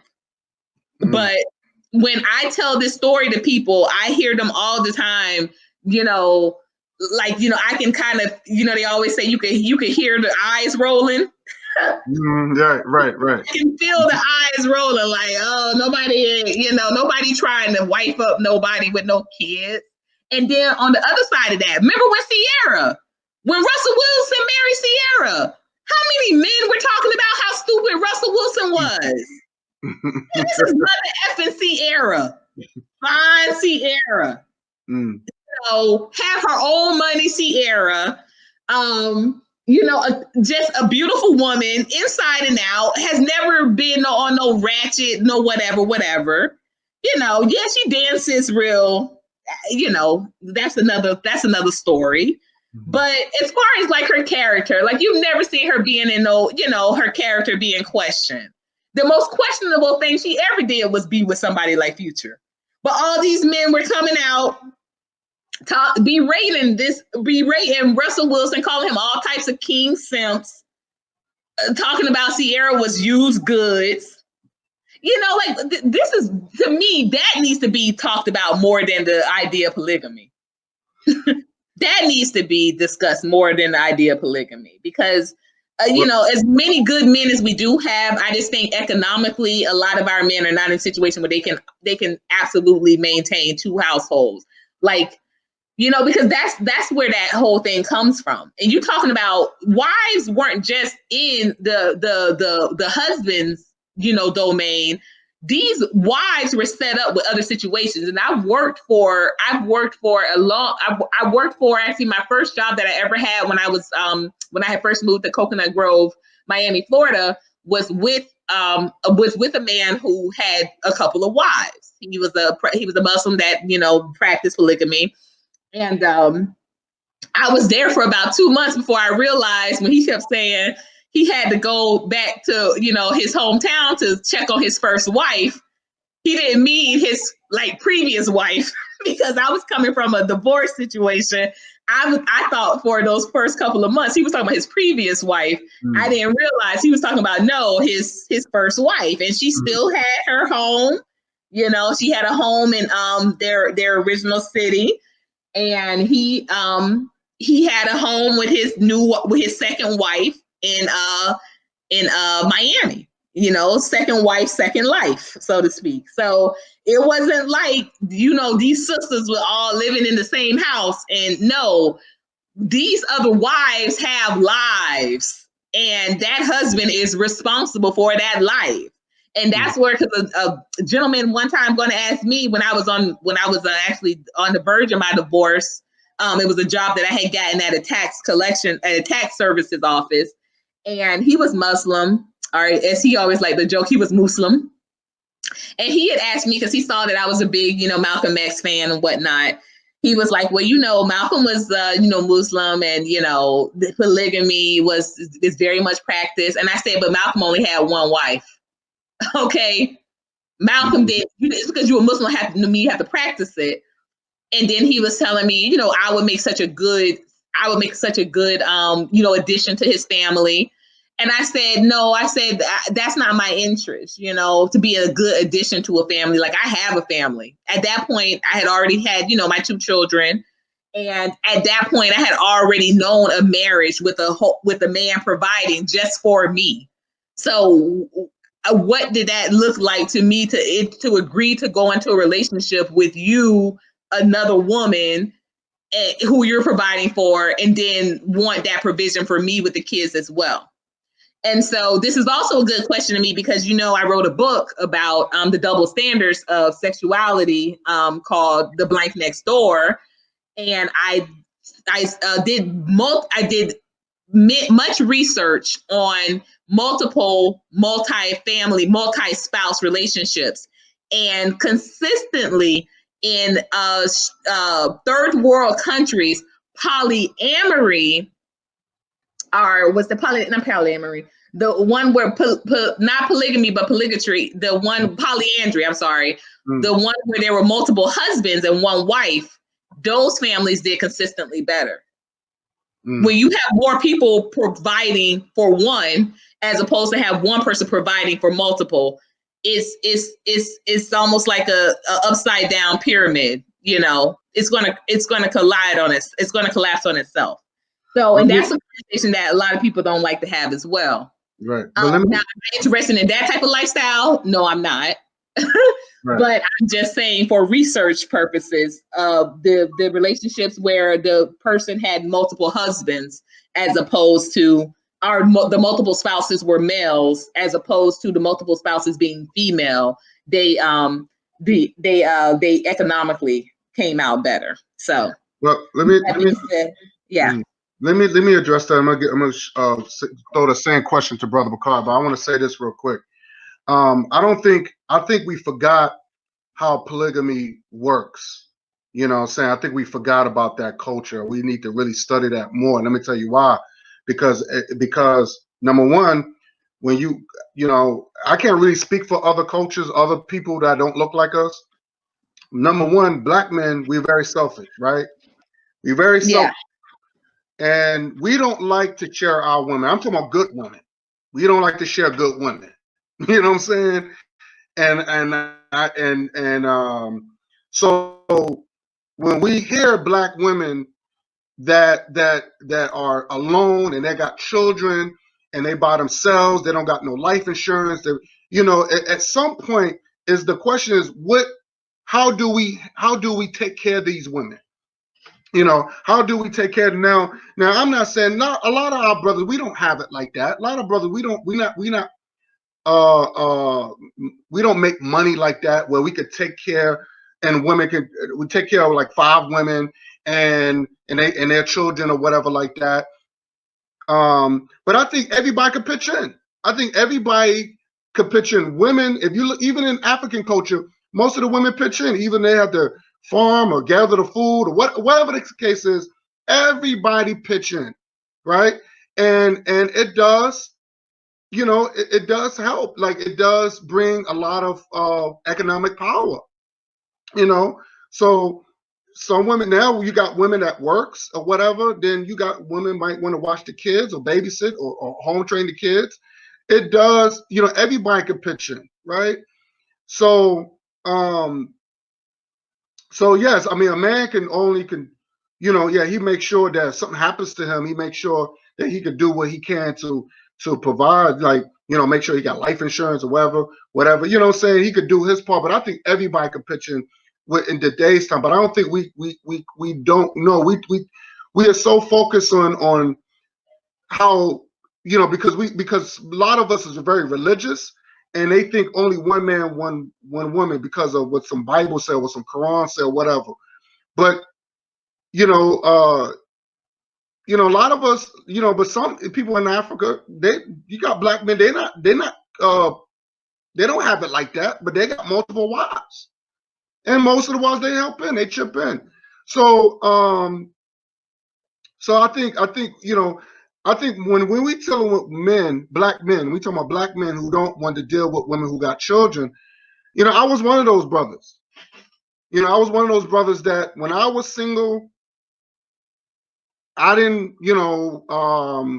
I said, look, I don't have no children. I want to be with a black woman who is the same thing. I'm not trying to take care of no another man's children. Because it was something, because if I want to have a child with a woman, with a sister, I wanted to be brand new to both of us. I don't want to be with a woman that already been through the mill, that she's like, oh, she's pregnant. Oh, I'm pregnant. I'm used to it already. This is nothing. And I'm like, it's a beautiful thing when it's something new to us. You know what I mean? So I could understand that part. But if a man already has children, he shouldn't be like, oh, I don't want to be with a woman who has children, and he has children. It don't make no fucking sense. You know what I'm saying? So, but when we talk about polygamy, where you got a lot of black women are by themselves, they need support, they need love and attention and protection, and they're not protected. They're not protected. A black man can protect 5 women. Don't get nothing twisted. You know what I'm saying? Hey, that's my wife. That's my wife. Ain't nobody touching them. Straight up. We fighting. So don't get nothing twisted. It can happen, but we haven't mastered the polygamy thing yet. So I find nothing wrong with it. I think we can do it. Brother Bakari, tell me Yeah, your views about polygamy. Can it work? Can it don't work? What is your views? Knowing that there's a lot of black women out here are single mothers, single parents, they're alone, they're by themselves, they're unprotected. What is the solution? Do you think polygamy is the best way? well, if practice the way it's practiced over here today, hell no, because Mm. they're just pimping and it's just for sex. But yeah, So but let me say this real quick, because will it eliminate the cheating? okay, no, because it's just for sex. So they just gonna go getting them old women who agree with him having sex with other women who don't care. And it ain't going to eliminate the cheating from that woman either, because she know what he's doing. Mm. It's just about pimping, right? Okay. And I understand being in this culture, like Pretty Correa said, it's not she's in this culture and that what she knows. And I understand that. But most of the time here, once again, to me, it always going back to following someone else's culture. Muslims, they follow. I bet you there was a black guy who was a Muslim that Sister Courtney was talking to. We follow Arab culture, Christianity or whatever. We follow their culture because we didn't know our culture. See, it's always been more women than men. Mm. So when you study Africa, especially the ancient ways, because a lot of them is caught up in these other cultures as well. So we have to go back to the old ways. The man never chose the other. The man chose his first wife. After that, if there was a polygamy relationship, the woman chose who she thought would be good for the family, Mm. because you have to work together as a family. That's where a lot of people don't know. It take a village to raise a child. Right. That's an old African proverb. And it comes from a single mother. Say her husband went out and was killed or something, I don't know, in war, or something happened to him, right? The man is a different man in that neighborhood that would take her and her kids in. The wives chose. She will be good for our family. But now in this case, because they chose her so the kids could have a father, and so the lady could have, and so the woman could have, the mother could have protection. In that case, it was okay if that woman met someone else. And if he did, that man meet the family and that woman move on with her new family. But in the polygamous relationship, let's say hypothetically it was me and Erica Howard, right? And then Pretty Correa and Erica thought that she would be good for the family. Erica would bring her to the family, not just for sex. She's going to be good for, like you said, everybody has a role. Oh, that's right. And I understand what they mean about being caught up in this culture in the way that you see things. I don't see a problem with polygamy, but do I think I could do polygamy? I love black women to death, but hell no, they won't jump on me in that house. And that's because the culture that we have been caught in. But when you speak polygamy, we are the only people that have been completely taken away from their culture. So therefore, we don't understand the culture. When you're a Muslim, you are trying to do polygamy like Arabs, right? And I've never been to the Middle East. I had two brothers that went to Desert Storm, and I know other people that went to the Middle East. And everything Erica and Pretty was saying, is what the people who came back said. Yeah, man, they say those women are jealous. They arguing. They gonna see who gonna have sex tonight. Such and such might be the favorite wife, and it's the first wife. That's what they say. See, and that's their culture because the man was choosing the women. Mm. That's right, right, right. Most of the black culture, most of black culture. I'm not trying to act like we were perfect. That's why I said most of black culture, Mm-hmm. especially the West African culture, where most of us come from. The polygamous relationship was different. Mm. And it was different, like I said, because the wife chose who was good for the family. Matter of fact, if I had known we was gonna go into this, I would try to find a video where this man he had two wives and he went out and was cheating. He tried to recruit a third wife to the family, Mm. and the two wives found out. Man, I have never seen two women beat a man down with sticks. So Wow, wow. and I'm like, with me being in this culture, Erica and Pretty would never get a chance to beat me down with sticks. And it's not the point. Do I think I could take care of two wives financially? I know I could afford two wives, Mhm. possibly even a third. But do I want it? No. Once again, I love black women, but they can be a little touched at times when you piss them off.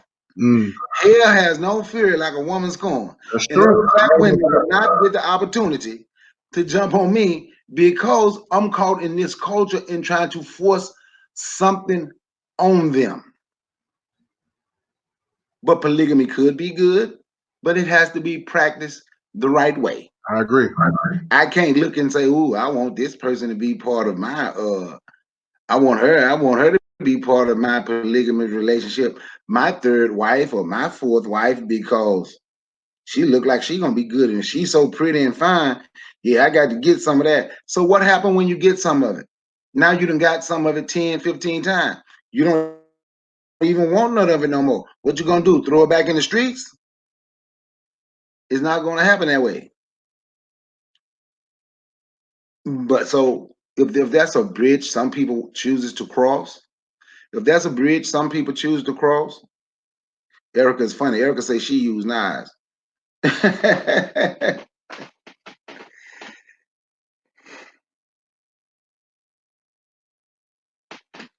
So the thing is, in this culture, in all honesty, in this culture is no. And in this culture, my answer is going to always be back to us respecting and loving one another. Because if we respect one another, when we get 25 cent, I'm sorry, 50 cent, 2 quarters to rub together, we wouldn't look at another race of woman and say, that woman is better for me. We wouldn't sit and do a live anything talking like Nick Cannon talking about you can't tell a black man with money nothing. When a black man when a black man get money, we want a white woman because that white woman represent power. We're not going to be like Quincy Jones saying the greatest form of black power is a black man marrying a white woman. No, my greatest form of black power is me being with a black woman, keeping my black race going, and loving her with all of my heart, and protecting her, and providing for her, and respecting her. That's the greatest form of black power. Don't care how much money I get. It doesn't make a difference. I can hit the lottery tonight for $200 million. It's going to be a black woman, and we're going to see black power. Because to me, that's what black power represents. I won't be like those people thinking someone is better than a black woman when a black woman is the greatest thing that ever graced the face of the earth. But I can't handle two of them. I've gotten too old. I'm 40. I've gotten too old for that. Shit. Like I said, black women tough. They will team up on you. And they will not have the opportunity to team up on me. If I feel I need somebody else, I'll get my wife to role play. That's my thing. Shit. Go put this on, baby. But I'm gonna be with one that it's gonna be difficult in this. What question did she Mm-hmm. ask? It is not only financial, but emotional, mental, and spiritual level. You can do that equally to five women. Can I do that equally to five women? Emotional, mental, and spiritual. Not in this Mm. society. If I'm doing polygamy the way it's done in this society, that answer was going to be no. But if I Mm. use my ancient African culture and my ancient African way, because you know one thing I left out. One of some of the wives that was brought in, they're not even brought in for sex. Sometimes the husband never touched them. Like I said, it's for protection. It's there to make sure the woman have a man and the kids have a father. But Right. brought up in this society, hell no. I can't do that. No, I cannot give all my emotions to five women. Because one of them, like they say, it might be it's gonna be some jealousy, and one of them gonna be emotionally draining, Mm. so they can get more attention. So the answer to that is gonna be no. And I'm telling you, that's why I say with us being raised in this society, and that's why I can continue to say that, because Pretty said that, and that was an excellent point. Being put here, being raised in these ways, I don't think it sounds good. I ain't gonna lie, it sounds good. But polygamy will not work. Oh, but let me say this though, because my good brother Kamisi Fox put in the chat, he was like, he said anybody that support, because I missed a lot because I went to tell my grandkids bye. So I Mm-hmm. don't know where homosexuality came in at, but he said anybody that can support homosexuality and don't support polygamy, something is wrong. It's more natural for a man to have multiple wives than it is for a man to lay down with man. I Mm-hmm. absolutely agree with that. That ain't nothing but 100% facts. That's 100% facts. Mm-hmm. That's right. That's right. That's right. I'd rather choose polygamy over that shit.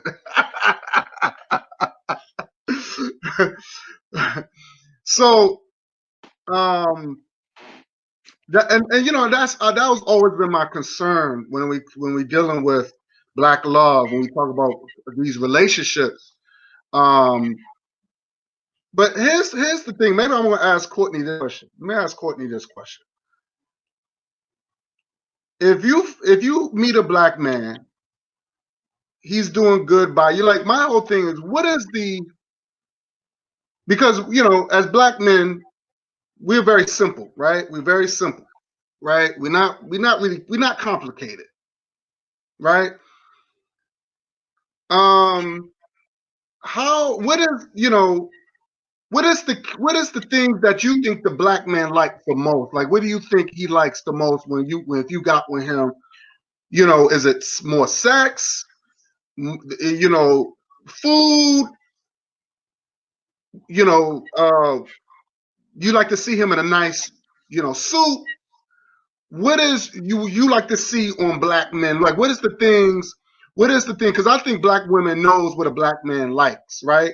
Or what he's into. So what do you think you think in order to keep a black man, what is the type of things that as a black woman your role to try to keep him? You try to so he won't cheat to go to the next woman. Is it possible that you could keep a black man like because sometimes black women do lack in certain areas. I just think that if you get married, I think you got to keep it fresh. You got to keep it just keep it consistent. Because if you was having sex with him before you got married, you should keep that up, especially if that's what he likes. Or if you know how to cook, you can't stop cooking after you get married. Why is that? Like, are you that type of woman, Courtney, that feels? I'm not saying you, but I'm just saying, why is it like that? Or do you feel that you got to be consistent in when it comes down to relationships? Or like, what is your thoughts on that? I'm just curious. If you understand, I don't know if you understand my question.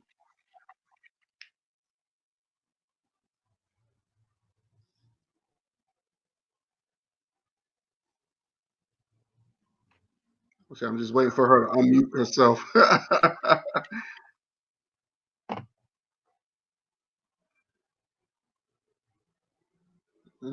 Sister Courtney, you there? Yeah, I'm here. It's just that the sound keeps going in and out. Can you hear me okay? I can hear you now. Okay. It just said you was You muted. keep going in and out. And I tell you, people keep calling. But that's why I transferred to the email. But I mean I transferred to the laptop, but when I transfer to the laptop, the sound keeps going in and out. So the thing of it is that, you know, you asked a lot of questions. Um, I particularly, I don't plan on having sex before my next my next marriage. So that's not going to be a question of, well, y'all was having sex before.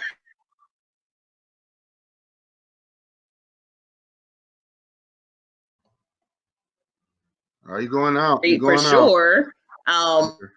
Especially because of the fact I've been not having it for so long. But on the real, as far as cooking, I love to cook. As far as how to keep him engaged and entertained, that really is going to have to depend more on, you know, I trust God in this, guy, to tell you the truth, that if a man is literally looking for a wife and they choose me, then they're choosing to get exactly what they need. You know, they're choosing to get a woman that enjoys being intimate, because I do. I'm very affectionate. I enjoy being intimate.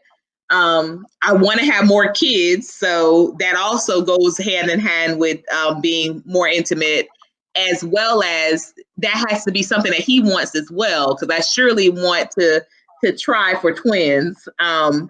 You know, when I'm back in a marriage, I love to cook, so I definitely got to be with a man that like to eat. But the other side of that is too, I like to work out. I like to, you know, keep my figure. I like to keep in shape. And so they have to be also interested in doing that as well. Or, you know, they like, you know, the last gentleman that I was engaged 2 years ago, he liked the fact that he liked my physique, but he also wanted me to be in the kitchen a lot. Now the two don't go hand in hand. If you like my physique, then you have to understand I have to work on that. I'm getting up at 5 o'clock in the morning before I go to work out. You know, I'm coming home late sometimes to have two a day, especially because I'm the type of person, whereas I believe that there's balance needed in all facets, and I have begun to appreciate that more the older that I've gotten. And so I may cook really big on the weekend, but that's because I cook really light during the week. And you know, light for me is not like light for maybe some other people. So I trust God for everything, that it will be someone that I'm a perfectly or equally yoked with.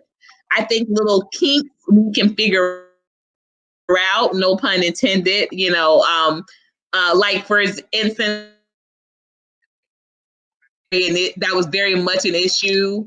A lot of men like to have a set kind of bedtime, and they can get cranky if they don't have that bedtime set really great.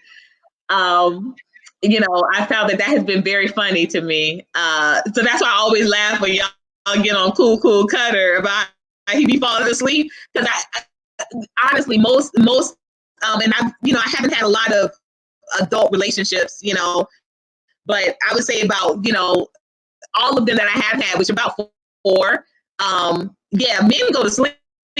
Man, so I want to know when y'all trying to do all this, y'all be talking about doing, bro, because come 9, 10 o'clock, y'all start getting cranky if y'all ain't in no bed. I might be telling myself a little much right there, but I'm just gonna say it. But yeah, prayerfully, I'm gonna be with a man that likes to provide. You know, you know what? This is also something interesting too, that a lot of people are surprised with me, because I have lived a lot of places. You know, people say, you know, well, you know what, you know, you might.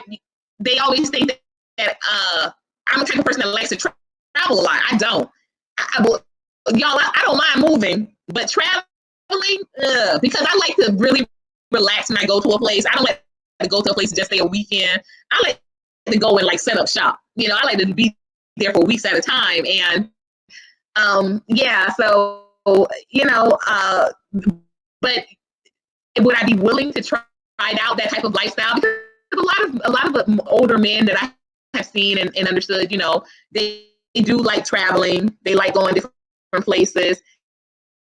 And I'm not opposed to it, but I'm just going to be honest. That's just not something that I'm necessarily very interested in. Like I don't mind. I don't mind vacations because of course.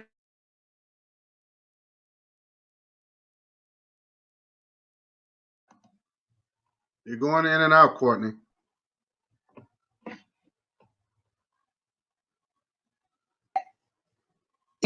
Like I like my adventures comes in different ways, and so it is about being equally yoked. And I just pray that I am.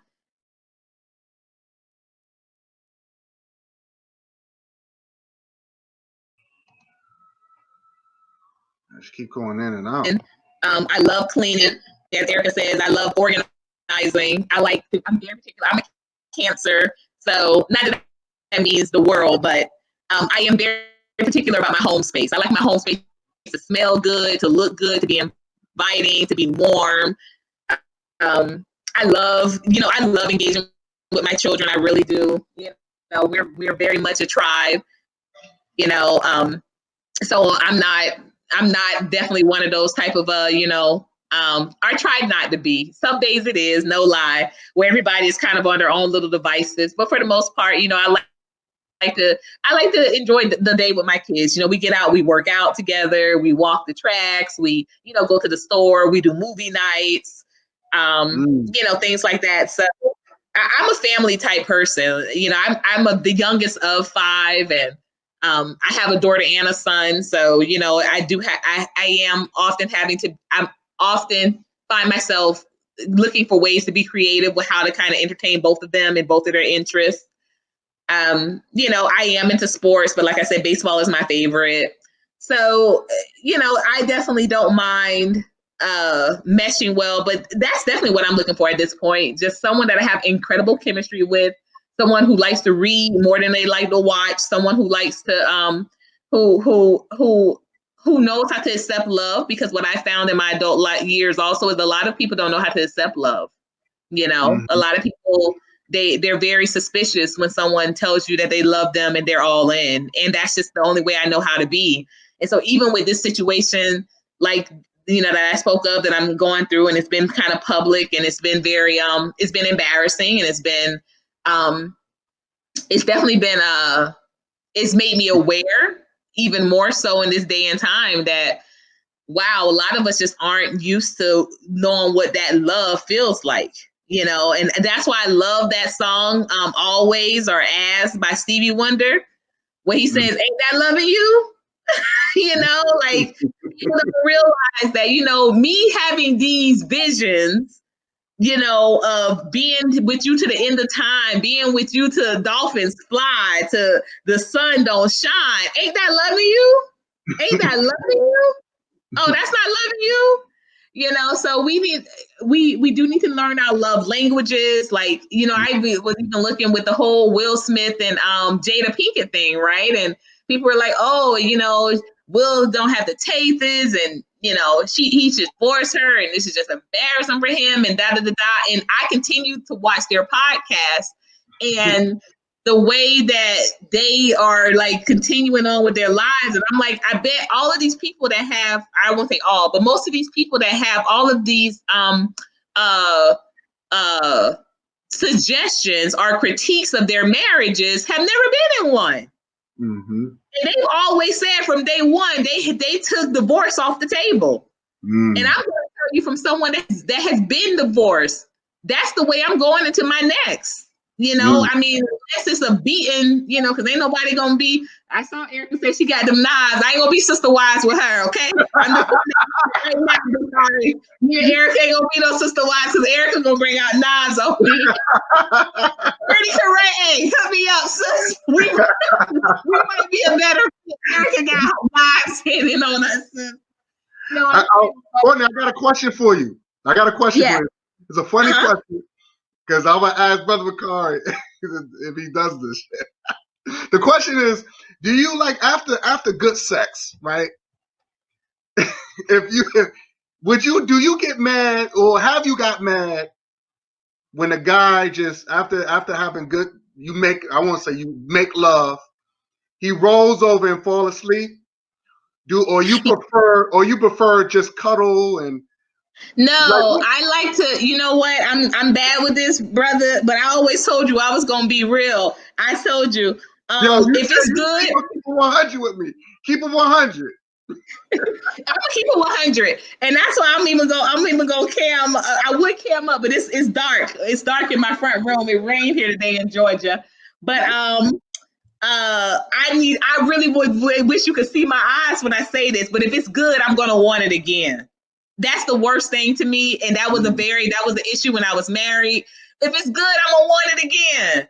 So I say the worst thing a dude can do is be good with me, because I'm gonna be like, okay, 2, 3. I used to be very spoiled when it came to that, and it resulted in some.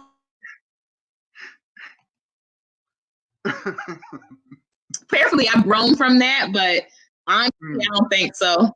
So we just got to figure it out. Maybe we got to put them earlier in the day, because what would happen is if it was late and then, you know, we had to go to jobs the next day, we would end up arguing so much into the night about not having more that it affected the sleep for the jobs the next morning. It never ended well. But if it's a really good session, I'm going to want more of it. That's just me. So I'm just going to keep it. The question is, do you prefer cuddling? Have you ever got mad at a guy and said, look, damn, you fell asleep after you just like left me out there, you know? Because some women, you know, they get mad because they be like, damn, you know, he don't cuddle with me after we make love. No, that's what I'm telling you. If it's good, it's not going to be no time for cuddling. It's going to be cuddling is foreplay. It's another session. Oh, right. Okay. It's another session. If you have to knock me out, literally, you know, you have to do it till I'm tired. And when I'm tired, no, I don't want you touching me. I want to go to sleep. Oh, that's some bullshit. When I'm tired and I'm done, if I'm tired and I'm done, if I can't do no more, if I'm tired, if I can't do no more, then I need to be. I like for space when I'm sleeping. That's why I told you I like that California king bed.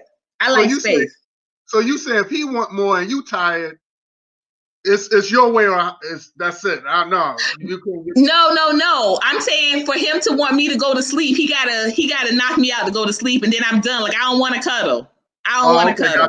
Gotcha. Yeah, he got to knock me out. If he want me to go to sleep, he got to perform above and beyond, knock me out, and he ain't got to worry about cuddling. He ain't got to worry about nothing. Trust me, I'm good. I'm good. Okay, I gotta ask Brother McCarry. Brother McCarry, you know, what about you? Are you a type of man that rolls over and fall asleep? You know, I think after a certain age, you know, we just said, okay, God, that was some good stuff. I'm going to sleep. I'm tired. or you got that stamina to say, look, I'm ready to knock it out the park again. What type of man are you? And what type of complaints that the women? Have you got any complaints from the sisters? Say, damn, man, you falling asleep? I'm a man, so if I did get any complaints, nobody on the show would never know. But man, keep taking your vitamins. I'm telling you, they help. Drink you a ginseng. Some people do the black seed oil. Some people do the black seed oil. Take your vitamins, your ginseng. Exercise. I'm gonna tell you something, man. That's why look. I'm gonna tell you. When I see myself getting look, I'm getting out of shape. I start back doing cardio. Do cardio. Do cardio. And take man. But most of the time, I've had, women say, they ready to go to sleep. I don't mind cuddling because cuddling just gonna keep me in the mood. Long as my little man can still raise the flag. Yeah. Long as my little buddy can still raise the flag.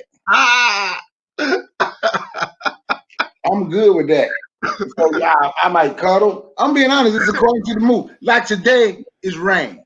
And I don't know how other people do, but in rain, gloomy weather make me extremely sleepy, right? So a day like today, especially when I was married, man, we might just leave our room to go to the kitchen. We're gonna be right there. Go handle your business, go to sleep, watch a little TV together, roll and get back to it. Cause I ain't got to, on a day like today, and my woman, it's gonna be very hard for her to even leave my room because I ain't gonna shit. You're gonna be in here with me because this is why I want you. Because on the day, I really don't do nothing. If I went on this show, I'll probably be asleep now because it's raining. Okay. That's what's up. That's what I be doing. Now, Brother Ricard, do you think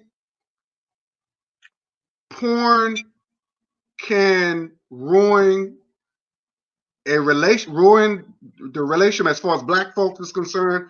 Do you think pornography, when you watch straight pornography, of course, straight pornography, do you think that would destroy a relationship or help a relationship?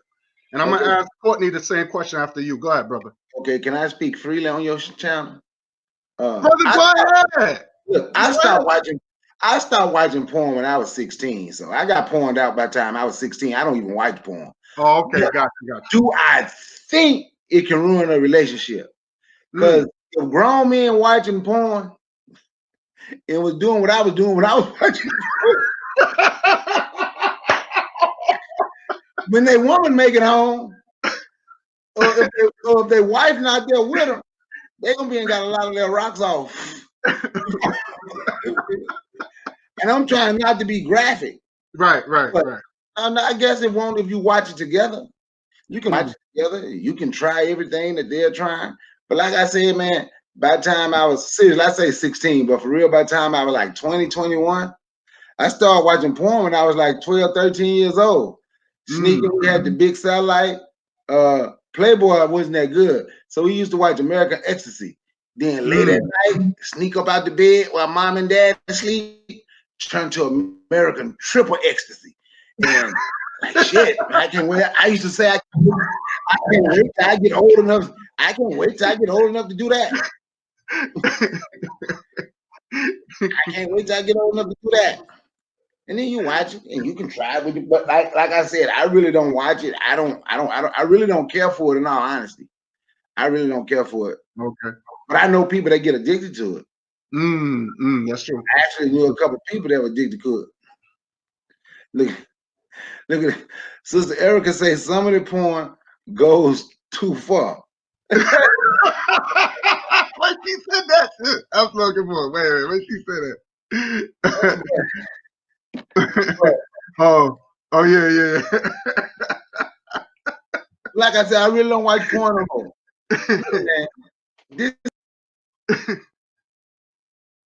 Oh, he dropped off. Shoot. Damn. All right. What about you, Sister Courtney? Do you think porn can help a relationship or destroy a relationship? Like, what are your thoughts? Okay. Yeah, man, this raining, this AT&T ain't no joke. Oh, okay. Yeah, it knocked me out. But yeah, but yeah, but like I said, I don't know. I guess porn could be helpful if people want to watch it and try some of the same stuff. Get your woman to play dress up. With me, honestly, I had an addiction. I didn't start watching it as young as 12, but definitely I had not seen my first like a porn film my idea of porn was literally like our scenes on HBO. I remember I used to make a tape recording all of the late night, shows that came on. I remember when Real Sex came out. When Real Sex came out, that was huge, right? And so I would record all of the little real sexes and things like that. But I hadn't seen a porn until I was an actual porn until I was maybe in my my early 20s. I had seen magazines, but I hadn't seen an actual porn into my early 20s. That was with the internet, got going. And yeah, I just remember just thinking, wow, I couldn't believe that this really is, on film. This definitely was different from HBO. And I developed an addiction up until my maybe my early 30s, so about 10 years of a addiction. And then when I got into the last relationship that I was in, I realized how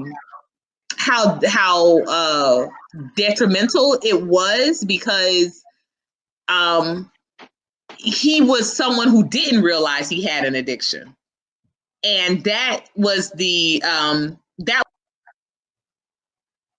So okay, see, she must have AT&T too. It's raining here, man. Yeah. Hey, Wow. but let me say this right quick, Go right? ahead, brother. Go ahead, brother.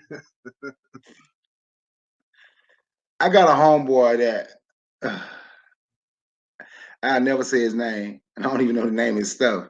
But he'll give it to me so I can put it on here so people can buy it, right? But he promotes porn sites, right? I'm gonna tell you something. Okay. And so, go ahead. Hold on, Courtney. Hold on. Go ahead, brother Carl. Hold your thought, Courtney. Hold your thought. Go ahead, brother Carl. I'm gonna tell you something I found out for a fact about porn, and he's shown me this. Amongst, I ain't gonna, well, our race is last. I'll just leave it at that when it comes. Actually, we watch less porn than any other race, right? But watch this. Gay porn amongst heterosexual relationships is sold more than heterosexual porn. Women buying gay porn for their husbands, and I'm talking about it, I'm going to tell you in order. Of course, actually, they say that might be out of all the black people that watch porn, it's less than 1% of black people that do that. It's white people, in order, white people, Arabs, East Indians, top three. Gay porn sells more than heterosexual porn to heterosexual people, because the women say watching two men together help their men performs more. So bam, that is something. That's the same thing I said, but yes, it sells more than straight porn. I don't watch no porn. Like I said, I got porned out. I really don't. I don't watch porn. Yeah, I got old man. Like shit, I got porned out at a young age, man. Start like I said, I used to watch it every day. Man, you move that satellite, American Triple Ecstasy, and they didn't just say white porn. They had white porn. They had black porn. They had all kind of porn. And man, and you move that satellite, especially your mama ain't at home, because my dad died when I was 14. Mom and dad didn't left. Your mom and daddy left. And when they come, luckily for us, we had the remote satellite where we could move it inside the house, right? If you didn't have a remote, you had to go outside. Man, you hear mom and daddy coming, you get up and push that button a couple times so that satellite can move and turn that channel. What were you watching? Nothing. I was just looking. What you doing? Nothing. I'm just trying to find some on TV.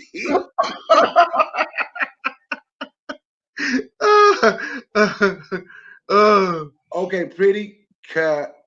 I'm gonna tell you what one of my homies told me. Like I said, who promote, and they make a lot of money doing this too. The women say it helps their man to perform better watching gay porn, watching two men together.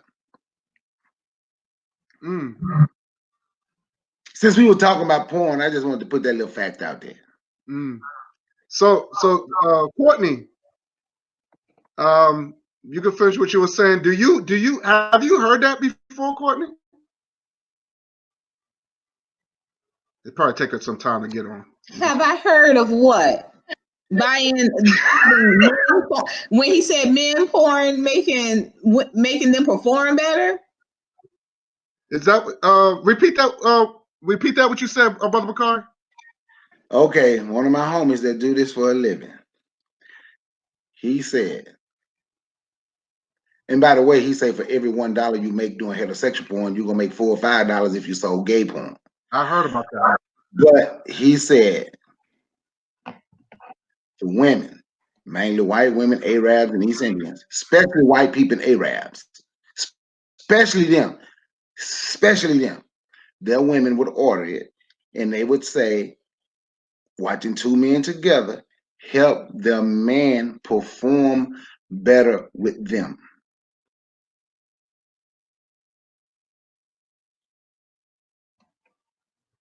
Yeah, that's what. That's what. I don't know if you ever heard that, Sister Courtney. But the thing is only for those type of people. You know, we not really we don't Oh really no, and that's what I'm saying. Like we right. were last. We were last in doing porn. We were last in buying Well, I porn. tell um you know, especially with coming from the situation I came from, that well, not came from, like I wasn't married to anybody where that happened, but where I was talking to someone who and even we talked about, he always said he wasn't into gay porn. He said that the things he had done in his past were, you know, whatever, but he was not into gay porn.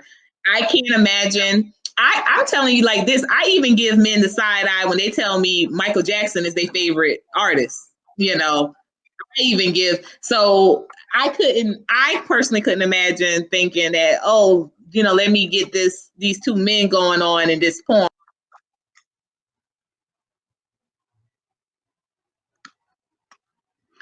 Oh yeah, you said your brother Carl. You said brother Jay wanted to come on. Yeah. He was wondering how long. He said, "How much longer are we gonna be on here?" Oh, okay, gotcha. Oh, let me get back Courtney. I was just wondering if you knew how much longer, so I could tell him. Wait, hold on. He wants to join this panel. I think I had to hit him back. If he wants to join it, if he wants to, What's that? hold on, Courtney. If he wants to join it, he can join it. All right, I'll tell him. All right. Go ahead, sister. Go ahead, Sister Courtney. Go ahead.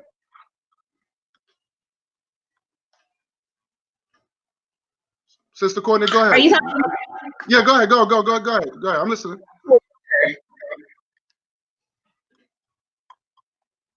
Because I think they said he wanted the link. Cool cutter. Yeah. Cool. I don't even see he's chatting, but I don't even see him on the thing when I'm looking at. I don't see him. But if I these think you're brothers gonna want to have come, to. Yeah, if you well, want to send it to him via email, because if you drop him the link, I'll let brother if Bakari I handle that. drop it, it's only going to show up in you're hosting Right. it on stream. I'm gonna let brother Bakari handle that. He can send it to them if they want to join in. But go ahead, sister. Go ahead, sister. Go ahead. What you were saying? I'm going. Go ahead. Sister Courtney, go ahead. We listening.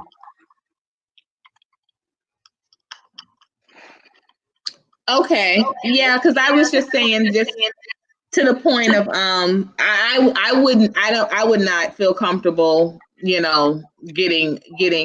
I feel awkward even thinking about the fact, and I haven't, but I just feel awkward even thinking about the fact that my man might even need pills to get it up, you know. So just to think, well, let me get this.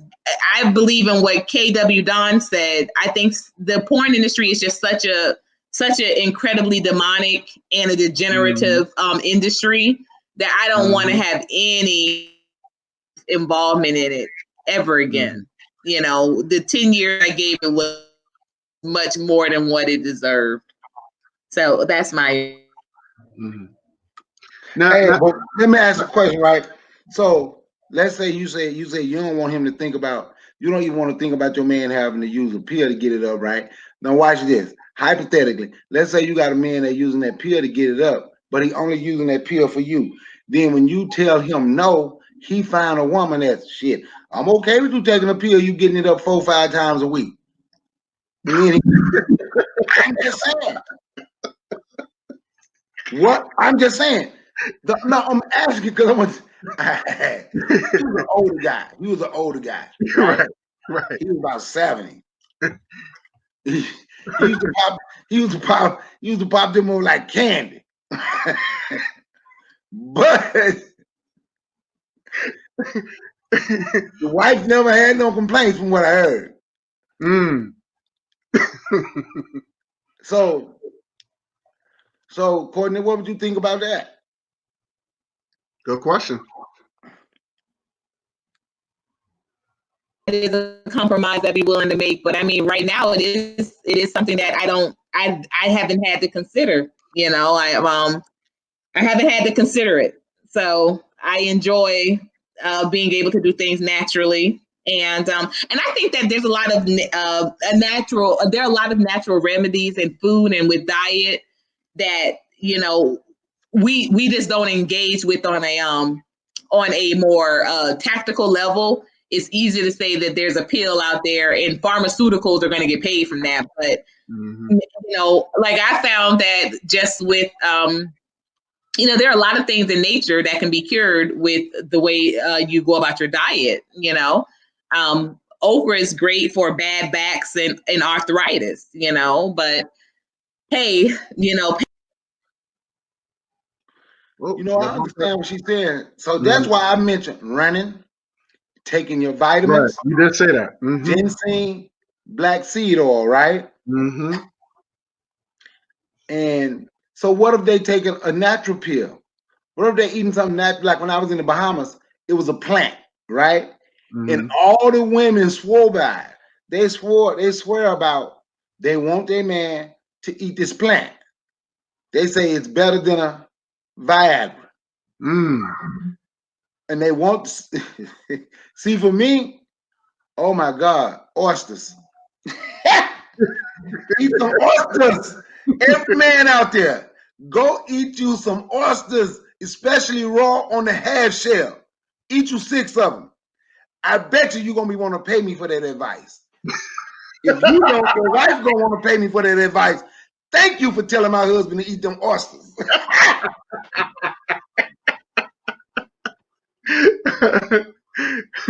So I got another question for y'all. I got another question. I'm gonna go with Sister Courtney on this. Just say you. Okay, who's this? Oh, Cool Cutter, what's good? You're on mute.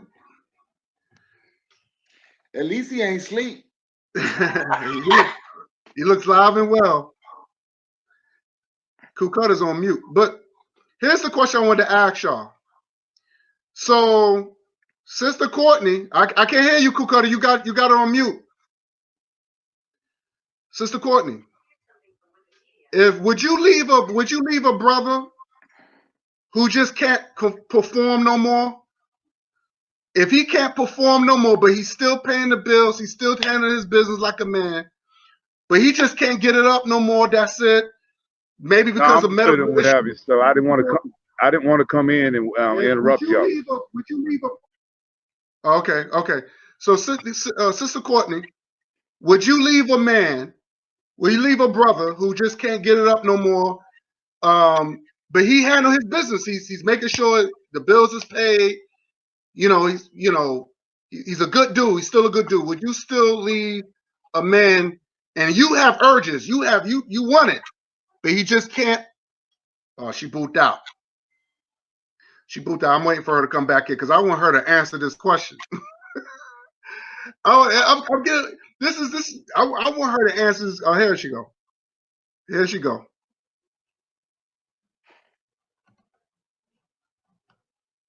Sister Courtney. well, you know, fortunately, I want to be very honest. I have not had to deal with that issue, and I pray that I wouldn't. but I enjoy being intimate a lot. And with gentlemen that could not perform, with gentlemen that could perform, but they might just be too tired or something like that. That resulted in some pretty bad arguments, some pretty bad name calling. I want to be very honest. So I have not handled that the best way in my past. I know I've gotten better at it in the last relationship that I was in, that was intimate years ago. There was some not question, but there was some concern because he ended up taking a night shift, and so his schedule for wanting the activity was in the morning, and I'm not a big fan of morning activity. But we worked it out. We did work out. We worked it out. So I would actually have to get off the phone with him at night while he was on his security job. So I would have a little, energy to give to the morning. So I've gotten better at compromising. In my past, I didn't even want to compromise. I just was like, hey, if we can't go all night, then, you need to catch a flight type stuff. So I've gotten better at that in my adult years. But I definitely plan on handling any of those type of situations with grace, because, like I said, as long as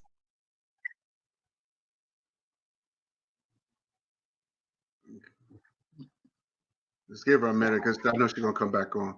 Peace to brother Jay and Cool Cutter. I'm just so glad that you're on board, because I would definitely want to hear your thoughts on what does it mean. What does Black love mean to you, or African love mean to you? Because that, to me, I think it's the same thing to me. You're Black, you're African. African means Black. That's it. we got to figure things out. But I just don't want it to be I just don't want that to be held secret. Right, because I have heard of some really horrible cases where men knew that they couldn't perform and they just never told their spouses until they were already very much invested into the relationship. And to me, that's like hiding an STD. Like you need to let people know that ahead of time if you've ever had some issues with EDF, or EDD. So that's my opinion. Okay, perfect. I totally understand. I like to be like Emil said, and can I get her though? Emil said, "Get it up, I put it down." Every time it pop up, come on, people. So I got two new guests in the house. What's good? So I'm gonna start off with Cool Cutter. Then I'm gonna go to brother Jay. What does African love mean to you? When we talk about Black love or African love, Cool Cutter, what does that mean to you? What does it mean to you? African love or Black love to you? What does that mean to you?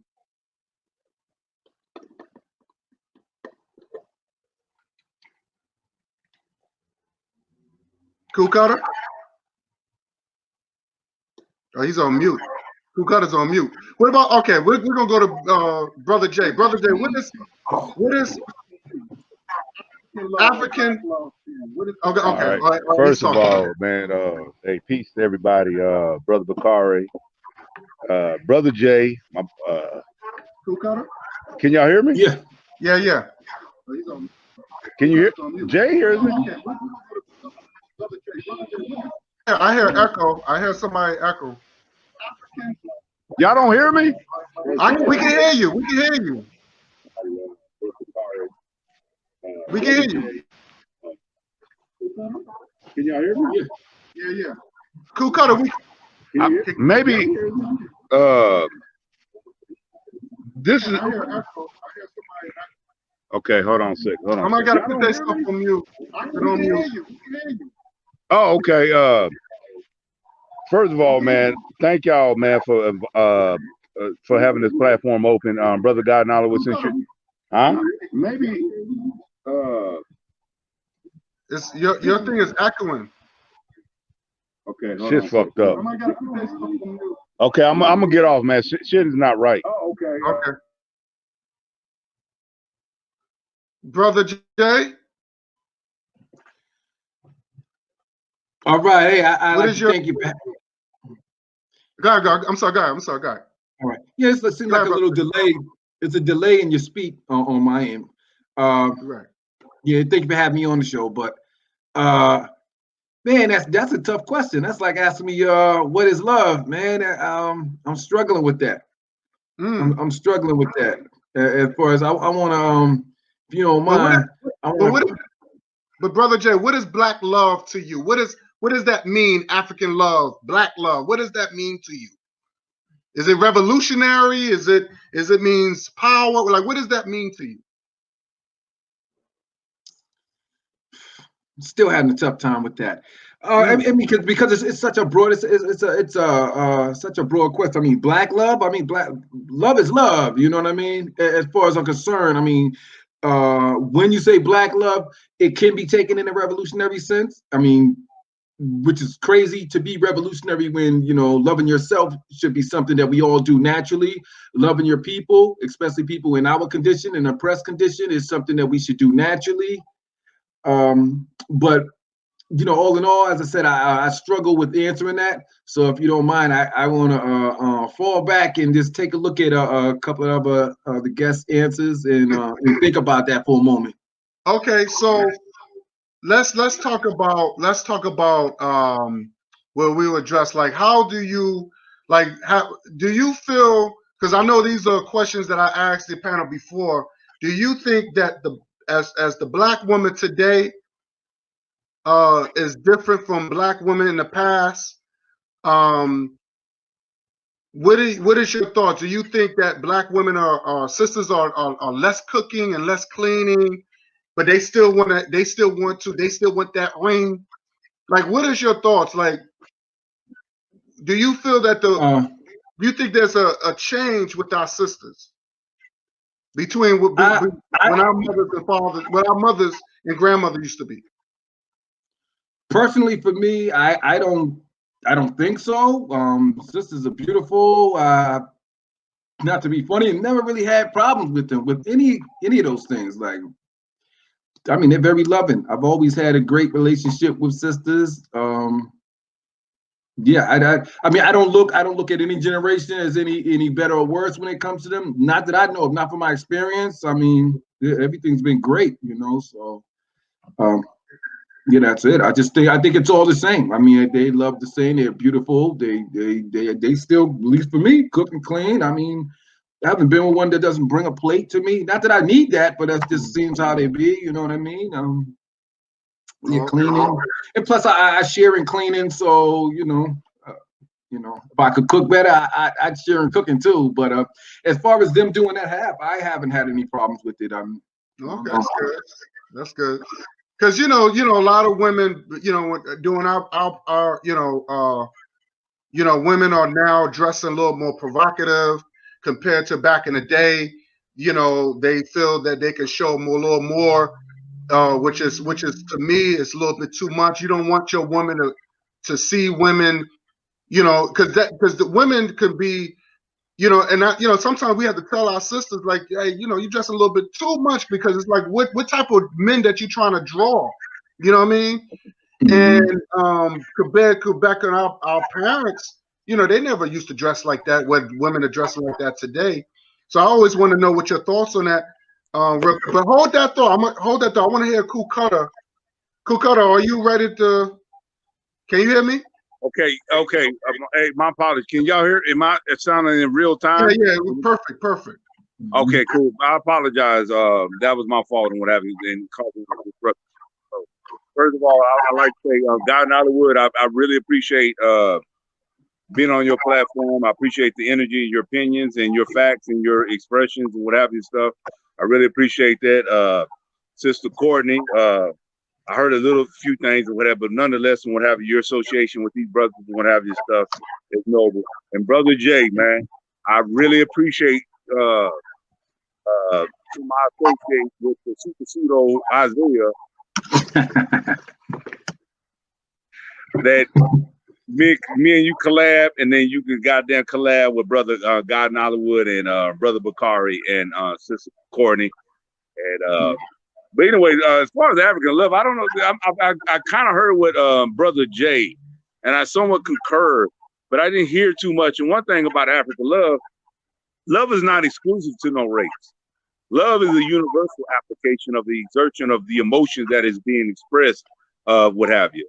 I know we want to put an emphasis because we're living in the confines of the society and the culture that we live in, particularly in the Western society. So you want to put an emphasis on Africa, what have you. My mother is not black. My mother is Filipino. My daddy is. So that just demonstrated right then and there and what have you and stuff that love is not confined and not applying. That's what y'all was saying.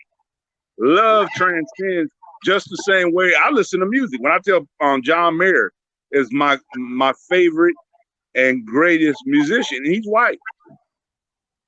John Mayer is my favorite musician.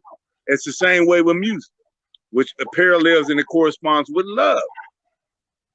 I understand that what it is when we have a discussion, especially this pro-black conversation of the mosaic that we're speaking about, is that we are a people that are caught in the crossroads. We're a people that are caught in the trenches, compared in contrast to other ethnic racial groups, and it's similar to the Native American. Love is love to me, bro, and love should not be because we look at the great Sheikh Dr. Diop. Sheikh, to me, if not, and I think me and Brother Jay, when we first have our discussion, our powwow, I said that he is the Umoja of our modern day economic scholarship of science. He was what we call a polymath. He had an expertise in every field of chemistry, psychiatry, history, science, forensic, chemistry. He was married to a white woman. Van Sertima is married to a white woman. See? So love is never restricted. And when I hear people that saying they're having issues about love, I'm gonna say it just like I tell everybody, and I say it again. We need to utilize emotional intelligence. And I'm a big person who believes in individuality insofar that we have to put the mirror on our goddamn self. Because when a woman or man got problem in their relationship, ultimately it stems back to their childhood. Because some trauma or some incident with their relationship with their parents, it's not just white or whatever. It's their relationship of how how can I say it? How they've been traumatized, whatever. But nonetheless, if they was traumatized in their childhood, and when you're in your childhood, that's your sensitive. That's the sensitivity because it corresponds to your developmental stages where you're delicate. And what occurs as a child of whatever trauma has a great effect that it transcends and it goes into and it follows you into your adulthood. And it messes up your compass and what have you. So if you have an attachment problem with your parents or what have you, racism or what have you and stuff, it follows you. It stems to who you are and what happened to you. It may not, you may have a beautiful, a bliss, utopia, a childhood. But as you grow older and your strains of your relationships and how you deal with men and with women and how you relate to your mate, it all still boils down to you. And I always try to tell you that about like me, I suffer from avoidant attachment syndrome. Now, I'm a dude that's honest. I'm not gonna sit here and try to act like I'm whatever. When I drink beer, I'm not gonna try to front it whatever. I drink beer. I cuss and whatever and shit. And people need to goddamn stop acting like they something they ain't and realize that they're a human being. You follow what I'm saying? So I know I'm rambling, but I'm gonna cut it short in 2 minutes. A lot of people that have relationship problems and how they relate to somebody stems ultimately to their damn goddamn self. Hey, Erica, what's up there? Peace, sister. Much love to you there, sis. But ultimately, like I said,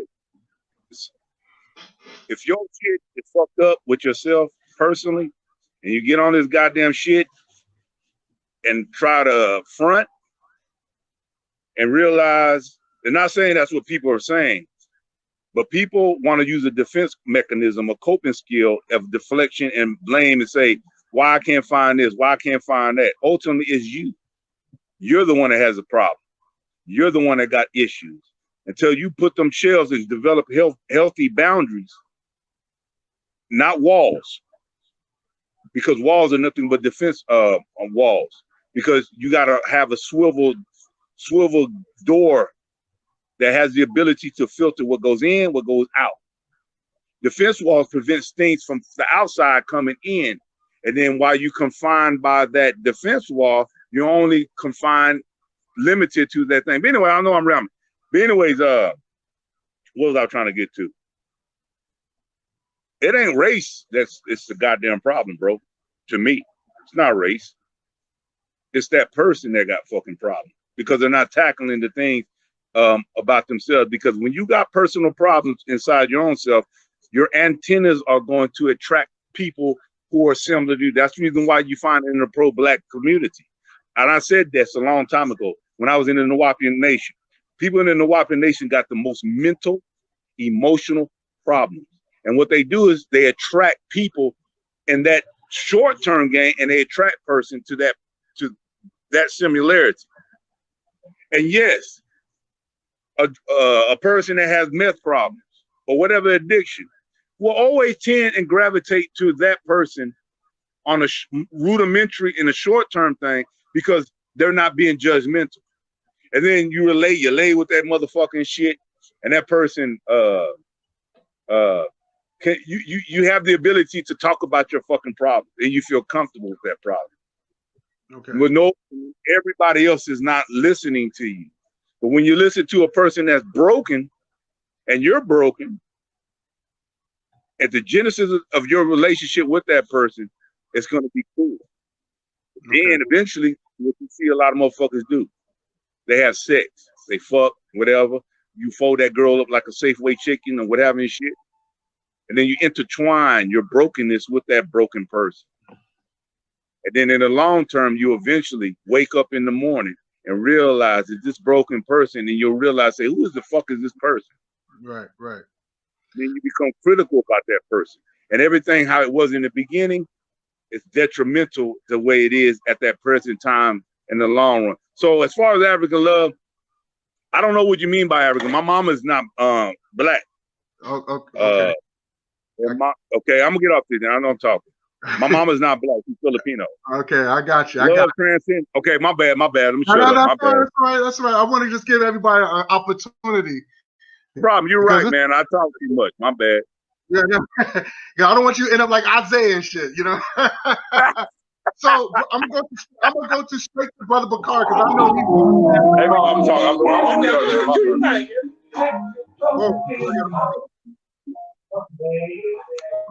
Okay.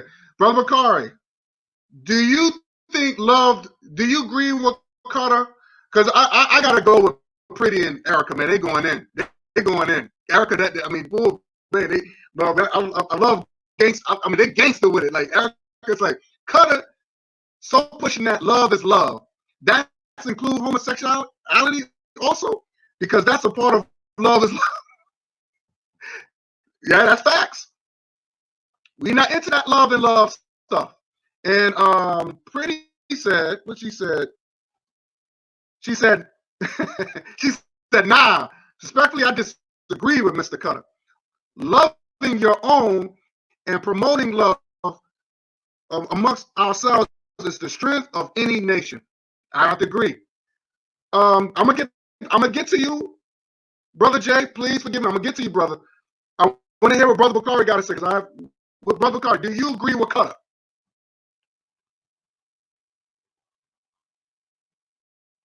Brother Bakari.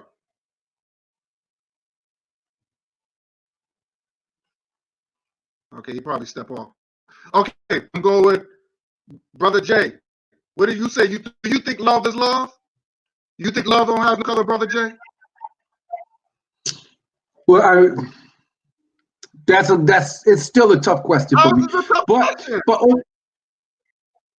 Because it's almost two separate little. It's all I almost look at it as separate things. I mean, love is love in one sense, but I mean, to go back, what is African love or black love? Is the love of, I mean, for one, love of self, love and understanding of self, and then it's there is love that goes outside that boundary. Meaning that you can be black and love someone else. You know what I mean? But the overall question, you could be black and you could love But someone how's else it? that is But how is it? Okay, but my question to Southeast you, Asian. brother Jay, how is that helping us as a people? Like, for example, if like just say, for example, you decide to marry a European woman, right? You got just say you got money. Just say you Mhm. got, you got a good job, or you're a billionaire. Something happens to you, she gets all your inheritance, this white woman, and she married a white man with your money. Mhm. How is that helping the race? How is that Well, helping us as a people? right. Right. I don't think. Yeah. I guess that in that sense, it wouldn't help the people. But and then that's why I said it's a difficult thing. You know what I'm saying? So when you're looking at it, I mean, uh, I guess you'd have to look ahead of time. I guess it all depends on how people are learning this and when they're learning it in life and what kind of information they have going in. I mean, when you're first dating, are you planning to save the race by the relationship you're getting into, or it's the thought process going in, and then there's just so many different variables and things that can come into play that make you have to think outside of that. I mean, I've dated outside my race in my lifetime. You know what I mean? 99% of the time, I'm with a sister, but I mean, I have dated outside my race, and I know that situation could call for that. You could be living somewhere, you could be working somewhere, many different things, and you could be thinking, hey, I'm just gonna go, smash real quick, and I'm all good. You know what I mean? Maybe you smashed and that was good, and you went and did it a couple times, and who knows? You know what I'm saying? Maybe you dated a month or so or whatever. Those things can happen, and some people may even go off and get married behind that. But all in all, to go back to the beginning, black love and African love is the most important thing.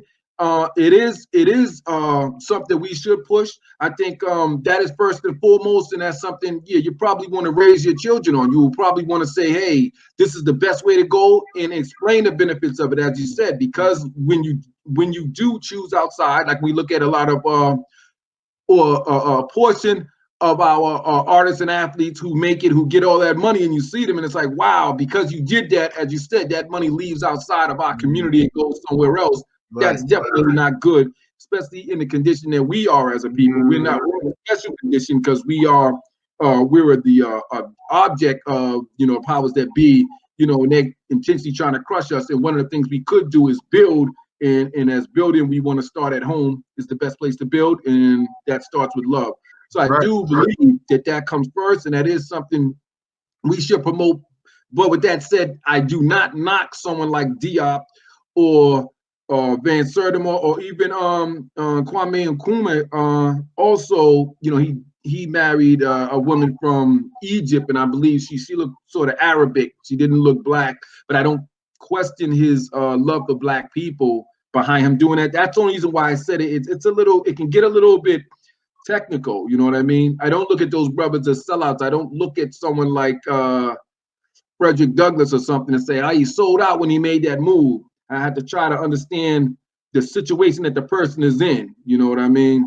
So you don't, I but you don't find a contradiction in that though. That these no. people, these pro-black people that claim they talk about African culture and they claim they love black people, but they marry outside their race. How's that work? I mean, maybe you could explain that to me, or maybe Cutter could explain that to me, Yeah, because I don't understand that. it depends on the situation, where you're at, of the conditions that you're in. As I said, if you're somewhere where a lot of sisters aren't around, or the sisters that are around aren't interested in you, but someone on the outside is interested in you, and you don't. When people go and they date or they meet, you don't usually say, "Hey, look at that girl over there. Look at her fat booty. Let me go marry her." You know what I mean? You probably think of something else, or she's sexy. She has whatever body parts you like, or whatever image that she has that's appealing to you. I don't think that we usually look at that and think marriage. We usually think instant gratification, just get to know the person and, maybe have sex or something like that. And things can build from there. It's the same thing as, not the same thing, but similar to having friends, Does that mean to be pro-black? Does that mean never have a non-black friend? You can make friends even if you're not attempting to. You can make friends with people that are different from you, have totally different views and everything. You can try to win them over, you can try to talk to them, or maybe not, but you can be different. Differences are there. But I do agree with you. I do believe black love is the most important thing. I think you do want to teach that to your children. We all should want to do that and promote us first, understand of who we are. Loving others is loving yourself first. And when you love yourself, you notice that, you are real with yourself. You realize that you, like everyone else, have flaws and have things that you need to fix. Some things you can't fix is just who you are. And you look at others the same way. But when you start at home with yourself, it's beneficial to the race, because then you can look at your sisters and deal with them properly. And if there are things that look like flaws, as you said, or things like they dress this way or do certain things that you don't like, you can work with it. Self-love and love of your people will give you some understanding towards why we make some of the decisions we make that are, maybe not even something that we would prefer the person do. I don't want to ramble either. So, like I said, it's a tough one for me. It's a tough question for me, but that's. I mean, because Sister Erica made a good point. She said that's hypocritical to me. Wow, talk black but marry other, and I think it is because it is hypocritical when I hear these so-called scholars that write these books and talk about how they how great African people are, but they married to somebody who's oppressing us every day. So it doesn't make any sense to me, and it's wrong. It's so that's individualism, wrong. though. But that's individualism. Now let's say this. Let me ask Sister Erica. How is her? She's married. Is she married to a brother? She was. Well, last time I checked, she was married to a brother. I think she's single now, but I'm assuming she's single now. But she was married to a black man. Yes. So if no other man ever wants to date her or anything, or be with her, she doesn't want to. She doesn't want to deal with anyone else. She's not going to deal with anyone else. Well, because but Brother Jay, people are just loyal. Like I know, but that was a question. Is that a yes or no question? So she's not going to deal with anyone else. So she doesn't mean another black man that wants her. She wouldn't deal with any other people. So okay, Sister Erica, the question is, if a black man don't want to be with you, would you date outside of race? I pretty much doubt Erica would do that, but that's just press. What do you think, Sister Erica? I think she's gonna respond. But cool cutter. And Pretty Curry, when you say love and friendship go hand in hand. Karai, Sister Car, Pretty Karai, love and friendship do go hand in hand. Yeah, she said, a lot of times she said we're talking. Right. Yeah, you don't get to love without friendship. You can't reach love without friendship. Okay. Sister Erica said nope. And nope. She said, all right. Hell no. Hell all right, and that sounds great. And that sounds great as that. I like that answer, but we also know that's a hypothetical answer. We don't know until that time comes. But I can appreciate the answer, But I don't think that makes a person more black than anyone else either, And she could say, I would never do that, but is that going to rank her with Diop? Is that going to make her more beloved amongst our people than Van Sertima? Would that make her more important to our people than Frederick Douglass? Well, Brother Jay, and this goes out to Cool Cutter too. I want to say this. I don't even know what happened to Brother Bakari. Brother Bakari, if you still around, just holler, okay? God damn, hope you didn't fall asleep. You got to understand, Brother Jay, that sometimes we, as black folks, we've been so terrorized and traumatized by the same people that we call our enemy, white folks or whatever. We're not going to go that route. We're just not going to go that route. It doesn't matter if some of us rather be alone, right? If it's got to that point, right? Okay. But because what our parents went through and the stories, the horror stories, like I can even tell you the horror stories that that my mother would told me and that my grandparents told me. I can't disrespect them by. All right. Could you be friends with a white person? No, I can have associates. I won't be friends. Because Associate. Malcolm X said that white people can be friendly, but they can never be your friends. This is what he said, and it's true. A lot of people what Malcolm said. Now I don't know if you disagree with Malcolm. And when you say associate, your definition could fit some people's definition of friend. No, correct?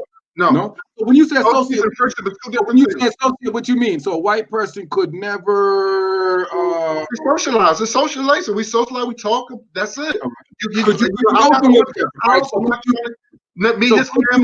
So with that associate, could you go out to eat with that associate? Yeah. That's not friendship. That's not friendship.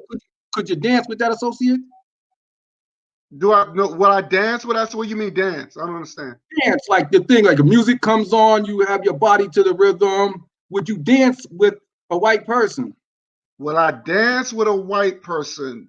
Hey, brother guy, I had a very important phone call. Give me a 30-second synopsis, cause I got a text from somebody say they're trying to gang up on you. Okay. So give me a 30-second synopsis. Go ahead, brother. Go ahead. So give me a 30, because I know I did hear him asking you, could you have a white friend? So this is a question I'm gonna ask a black person. Why is it so important to a black person that another black person have a white friend? Why is that so important? It's not important. It's not important. It's not important to ask the question. I asked the question, could it be possible that you have one? I didn't ask that. I didn't say it's important to. It could be unimportant to me. It's just a question. Could you answer that for me?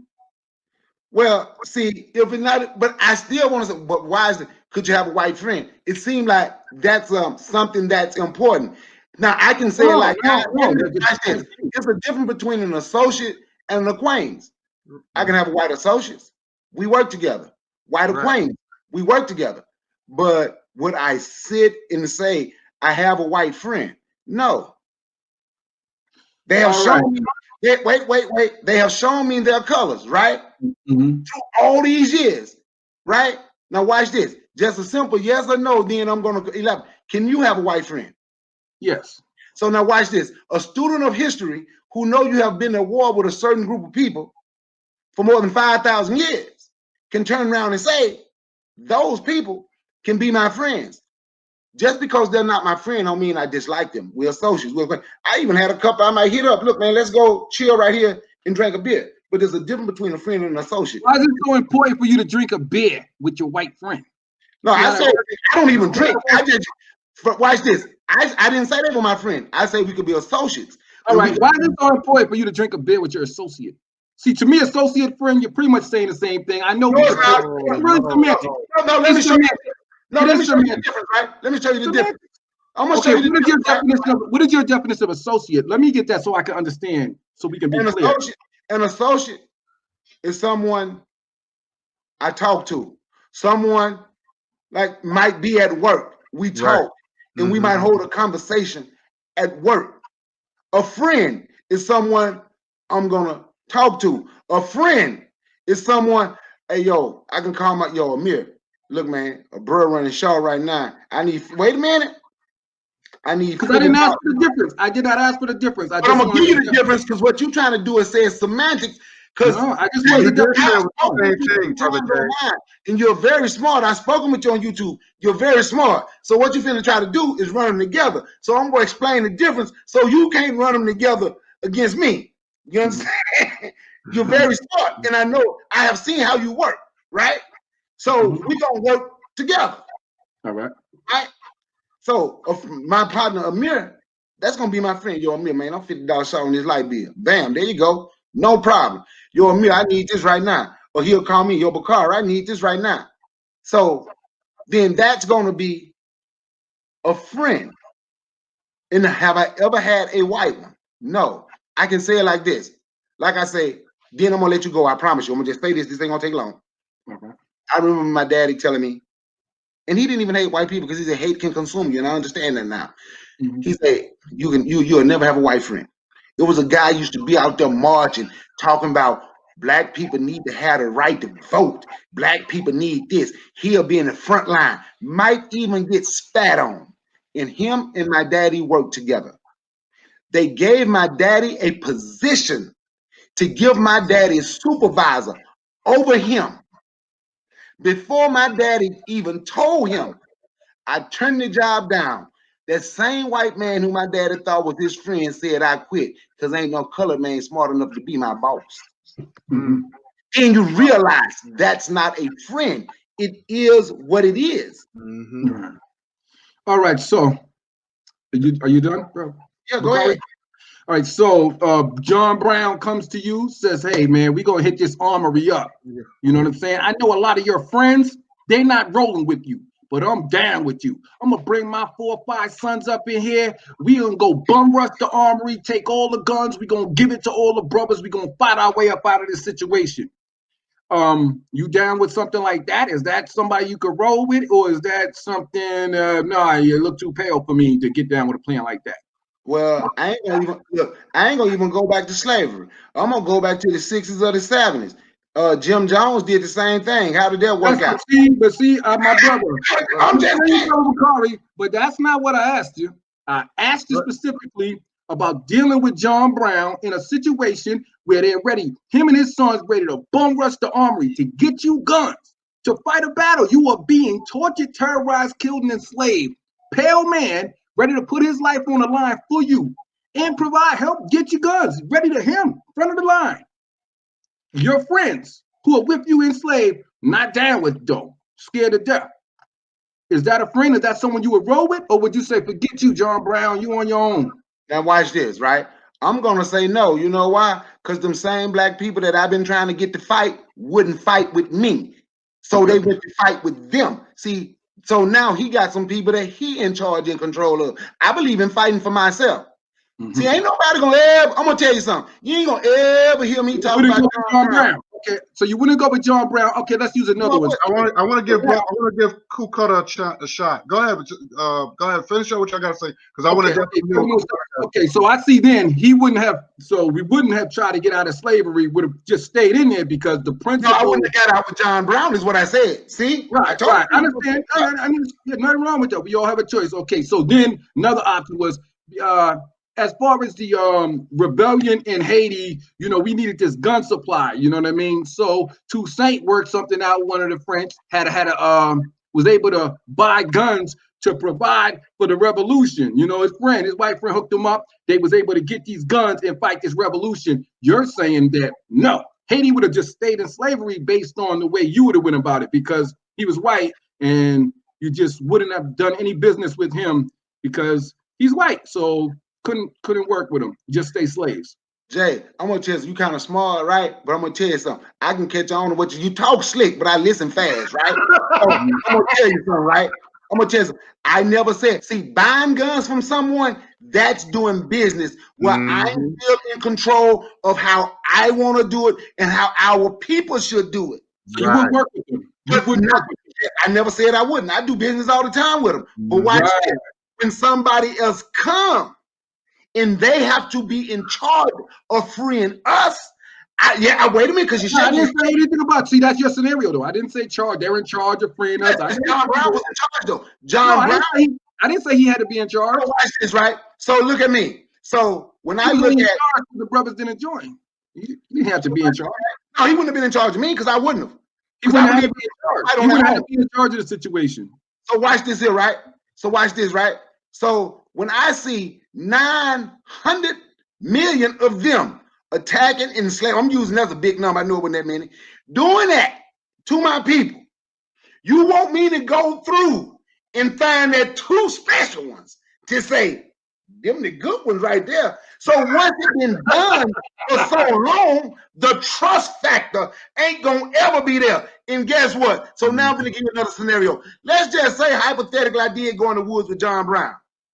When them people found us in the woods, John Brown head would have been on the post because I would have busted and cut it off because I ain't got no trust. Because those are the people I see doing it to me. You understand? But I also heard that you said, but you do business with them. Of course. Don't they take our money?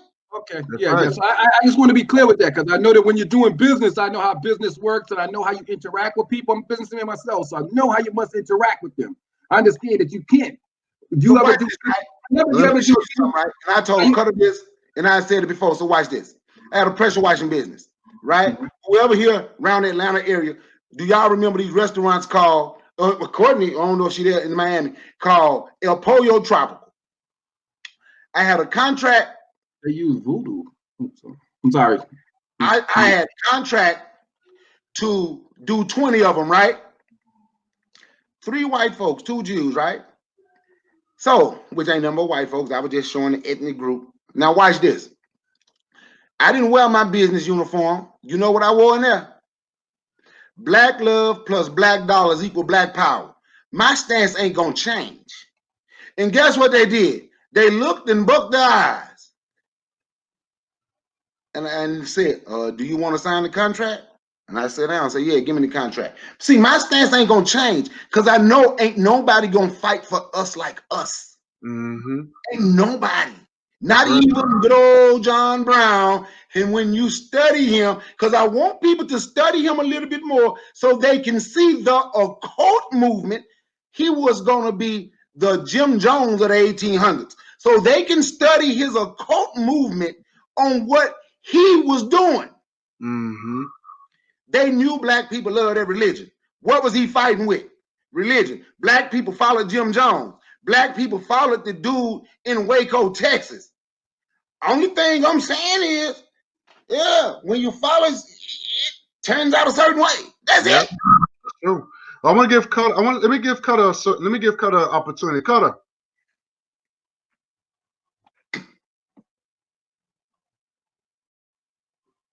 Have you heard everything so far? What is your thoughts, brother? You asking me? Yeah, No, yeah. bro. It's your I chance to. apologize, man. I'm at a barbecue Oh, and I'm okay. with my buddy. Okay. I apologize, man. I'm sporadic and that I don't know what's going on. I heard Jay say something. And I heard Brother Bakar say 2 words. Don't ask me. Right now, I'm sitting here listening to y'all, man. That's the only reason we still So, waiting I mean, at the you got something you barbecue. got to specifically say? That's the only reason we What? still waiting at the barbecue. Yeah, when he leave that barbecue, he going to sleep. Yeah, Hey, we as go soon to as right after that. the ribs and chicken hit his stomach, he going to sleep. But So, look, I understand. God But damn, you ain't lying. I might. oh, I you know might. you will. Bro. I'm just sitting out here because we got some folks. We got some people coming over there. We some country ass folk, and that's what we doing. We playing barbecue dominoes. on the grill over Are you there. playing dominoes? And not yet, man. I'm waiting on Freeway to come through. Freeway and his lady Barry is supposed to come through. Got my homeboy Nate Dogg about to come through. These folks I've been known for like goddamn 30 years, Y'all man. gonna They play gonna come through dominoes and here spades. and we gonna talk shit, slap Dominoes and bones, and spades. Dominoes and do spades. what? Now we How don't about play. I don't dominoes? play spades no more. I stopped playing How about spades 20 years dominoes? ago. Huh? Oh, shit. Nigga, I play dominoes. Y'all play yamanos. I'll spank you, Cutter. I can't wait to get the chance. I'm gonna. Man, you know what that's with you know if I see your ass in Georgia, when I go to Georgia and what have you shit, man. I'm gonna You say it know, I like put this, the dots Cutter. on the We go motherfucker, full all house. right? So when I see your ass, we gonna motherfucker smash some goddamn dominoes and shit. But anyways, man, I'm gonna tell you like this, man. I see Brother Jay. And so it's crazy. Me and Brother Bakar was talking on the telephone, and he asked about Brother Jay, man. I say, Jay, man, you can hit him on a Monday, he ain't gonna respond on a Wednesday. Or if that, but you know, but what did I say, Brother Bakar? He got personal things he got to take care of. It's not. I know that he ain't trying to deliberately avoid it. He got things Yeah, like that's we what he all got. said. Ain't Then that he what I started said, talking Brother bad Bakar? about you, though, Jay. I sure did. And then he will respond. When he responds, he responds. I'm sure God in Hollywood does the same thing too. Me and you and Brother Bakar, we speak almost every day on the phone. Beyond this motherfucker shit. But Brother Jay, I'm happy to see Brother Jay come on the platform. I like his insight. He's not no butter cake ass motherfucking nigga. And he gonna speak about that, and he's concise, he's educated, and he's fluid. You know what I'm saying? Now, guy, let Get me off the say mic. this Go right ahead, quick brother before Guy. we say this. Now, this back to good old John Brown, right? The Jew, right? Watch this, okay? Now, I What understand the me? people that would have gone with John Brown, but it would have been insulting to me when I'm trying to get us to fight. But I'm gonna show you something, right? Even John Brown said himself, if Frederick Douglass had said for the black man to fight, all slaves would have stood up. He know they didn't trust him, and there's a reason they didn't trust him. So, but I always have to say this to make people understand. That don't mean I don't deal with white people at all. I'm just a point in my life where he seemed kind of shady, chewing at tobacco, wearing them damn clog-buster boots. It just seemed kind of shady. You know, seemed kind of, and I think that's natural. And I don't care what you say, Jay. Then I'm gonna pass it to God. Then I know you're gonna come right back with some shit at me. But I don't care what you say. You know this. You feel the same way. Man, can I really truly trust this dude? Because of the history. It's impossible for you not to feel that way. You know way too much history. Now you're the mic. Yeah, definitely. You know, like I said, when we dealing with African love, you know, we talking about you know, that's when I say African love, we talking about Umoja, right? That means unity, right? Swahili means unity.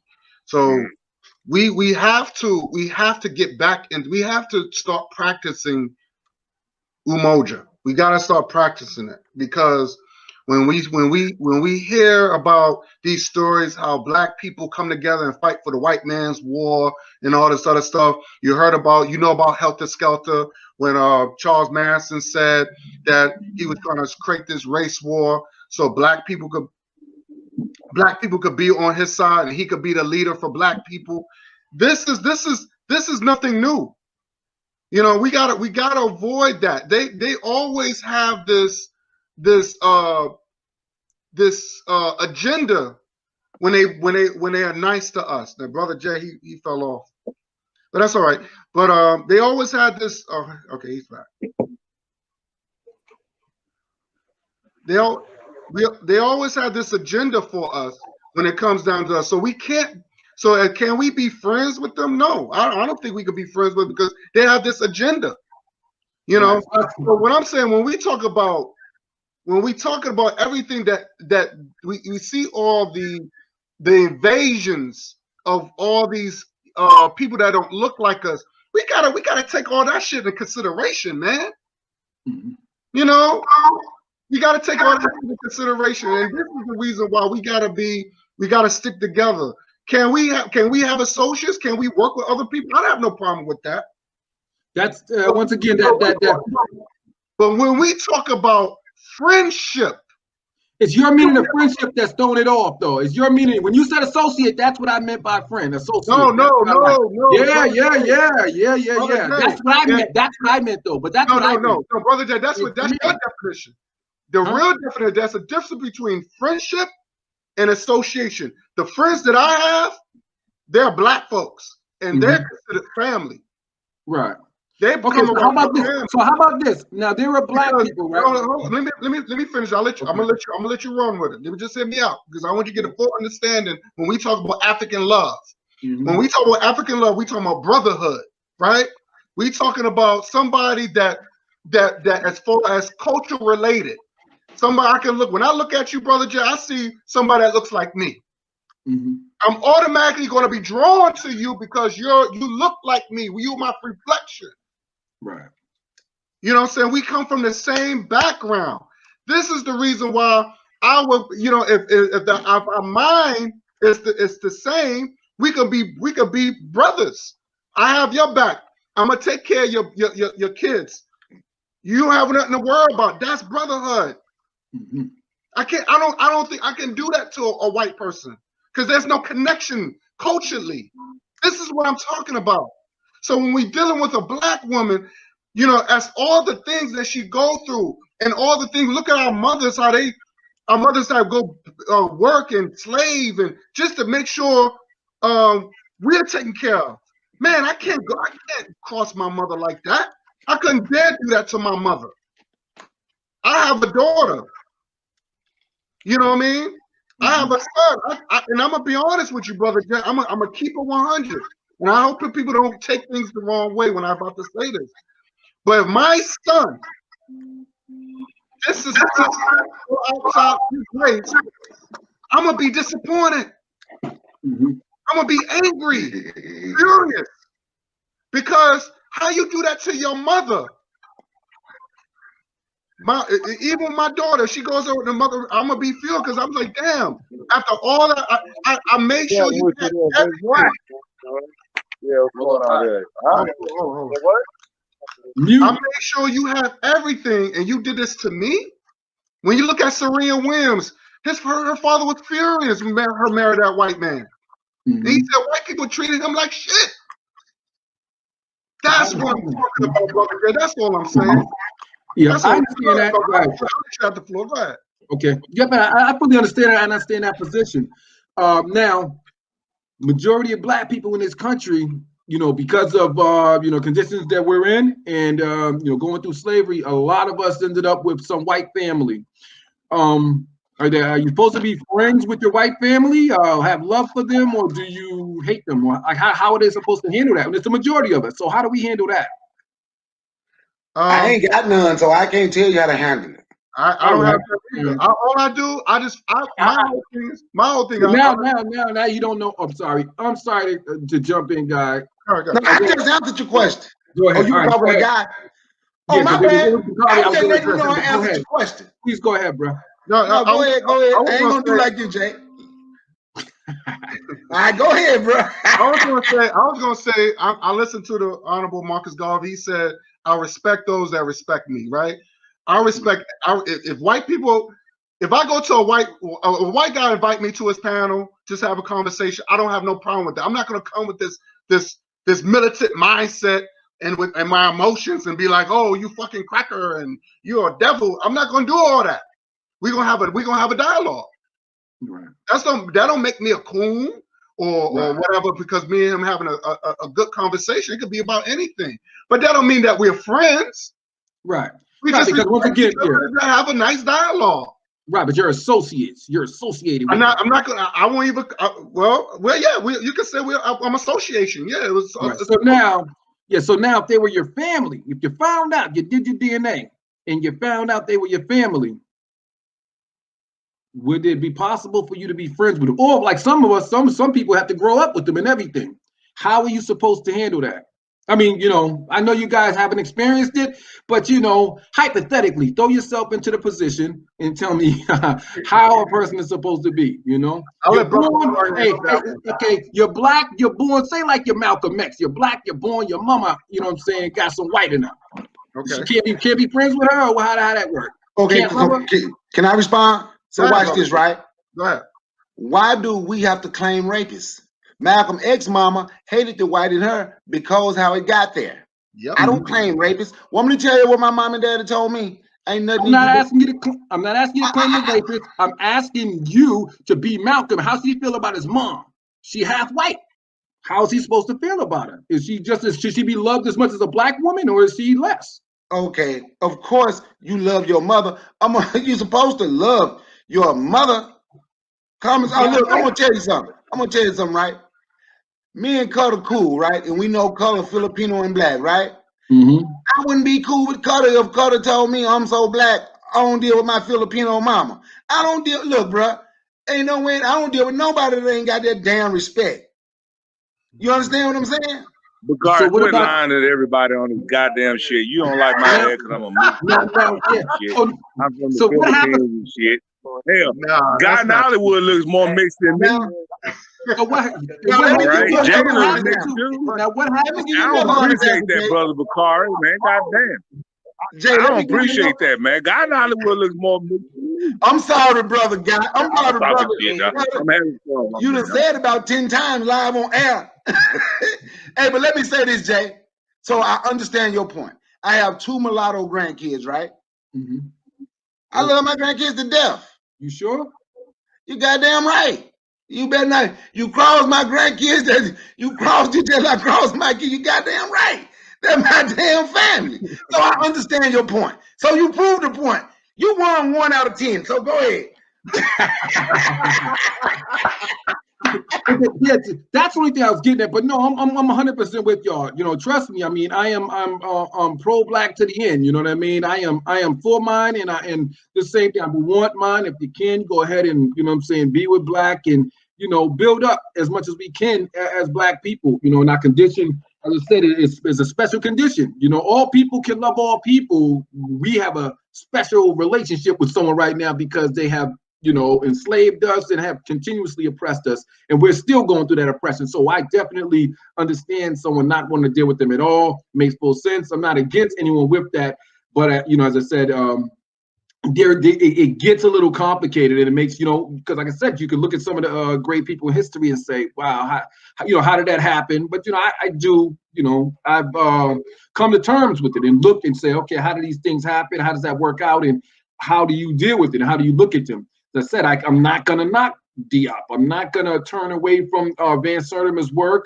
I'm not gonna look down upon you know, Frederick Douglass or, you know, some of the brothers that made the decisions that they made. You know, I didn't personally go out and make that decision. I didn't marry a white woman or anything like that. But You sure?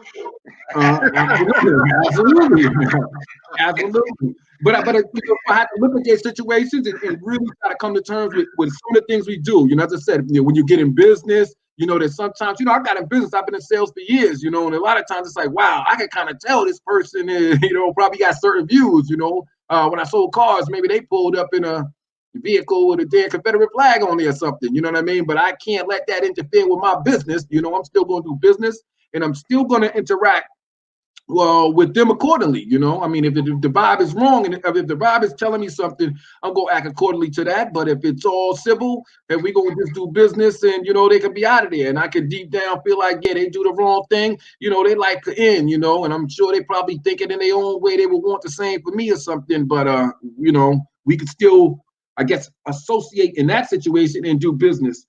And then I know that there are people, as I said, those people, you know. There are people that are married or related to other people that are black, and they'll have, you know, that could be your brother or sister. Maybe they're white, maybe they're half white or something like that. You know, do you automatically say, you know what, can't work with them? You know what I mean? Because our history, I can't work with them, even if they extend themselves.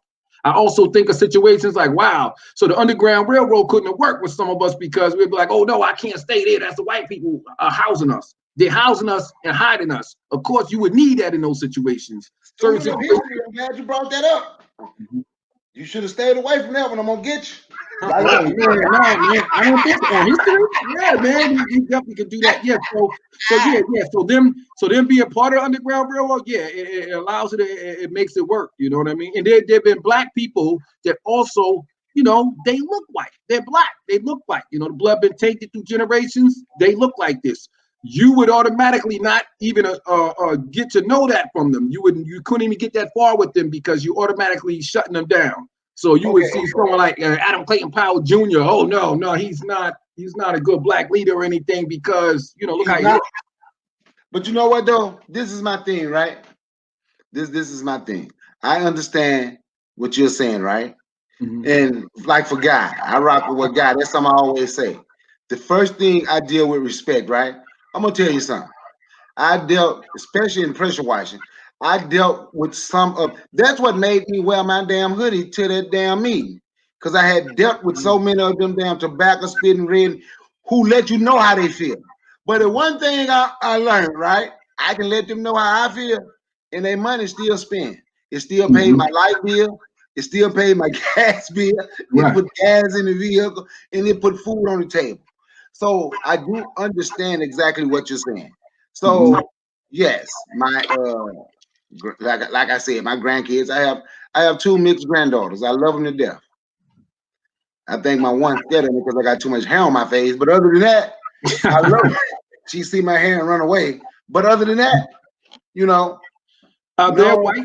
Are their white family allowed to interact with your black family? Like, you know what I'm saying? That the children, the grandchildren, are their white side? Are they allowed, like in your house, you know, the mother of them, you know, the mother of your, I guess, your son or And daughter? you know what? I'm gonna be honest with you. In the beginning, I was like, hell no, but I couldn't see my grandkids when I said hell no. So, but the point was, even though I couldn't see my grandkids, I'm gonna be honest, I was stuck. Like, this is my rule, and I'm gonna live by this. But that person taking care of my grandkids that I love. Mhm. You understand what I'm saying? So That they are person, allowed in your house now. So huh? white people, so the white people are allowed in your house. That one white person, yes. Their family members aren't? No, just their mama. Okay. Oh, just the mama. All right. So if they get married, or if they were married, would you gather together at a hall or church or something? Yeah, not at my house though. Right, but you would gather with them. You'd gather with them and eat with them and everything, huh? To go to the wedding. Well, my Yeah. son, I'm gonna tell you the conversation I've had with them. I love my grandkids. My youngest son and my youngest daughter, that's 17 and 16, say they would go to the wedding. I told my son I probably wouldn't go to the wedding. Probably, but you're not sure. I'm 98.9% sure. Mm-hmm. Mm-hmm. Mm-hmm. So, all right. So that white one, she can come to your house. Can she eat in the house? Eat at the table? You know, Sit in your chair? I cooked us some chitlins one day, and we don't even eat chitlins. She didn't want to eat when I cooked the chitlins. All right. But yeah, she could eat, man. Oh, to be honest, we talking. Yeah, that's the mother of my grandkids, man. I can't Mm. love my grandkids and then treat their mama like shit. Cause my How does she grandkids, treat you? So she huh? treats you all right. So your interaction with her sounds like it's all right. Sounds like y'all can communicate everything. Better have some respect. That's the only thing. Does she love your child? I don't. They grown. I don't even get in their conversation. Okay. I'm gonna Right. tell you what I tell both of them. I don't care about neither one of y'all. Just bet y'all better not hurt my damn grandkids. That's Down all I care Hollywood, you Right. need to about. Right. cut your hair. They grown. I I'm know. saying Just don't hurt my grandkids. she sound a lot more closer than just an associate now. See, some of the stuff you're telling me, that she coming to your house, she eating. I'm sure she's sitting on the couch. She sit at the kitchen table. She white. Yeah. You trust it. How are you trusting all this stuff with the history that you know and all that stuff? How's that So, working? how much is if I ain't watching her, my oldest son and my oldest daughter watching her.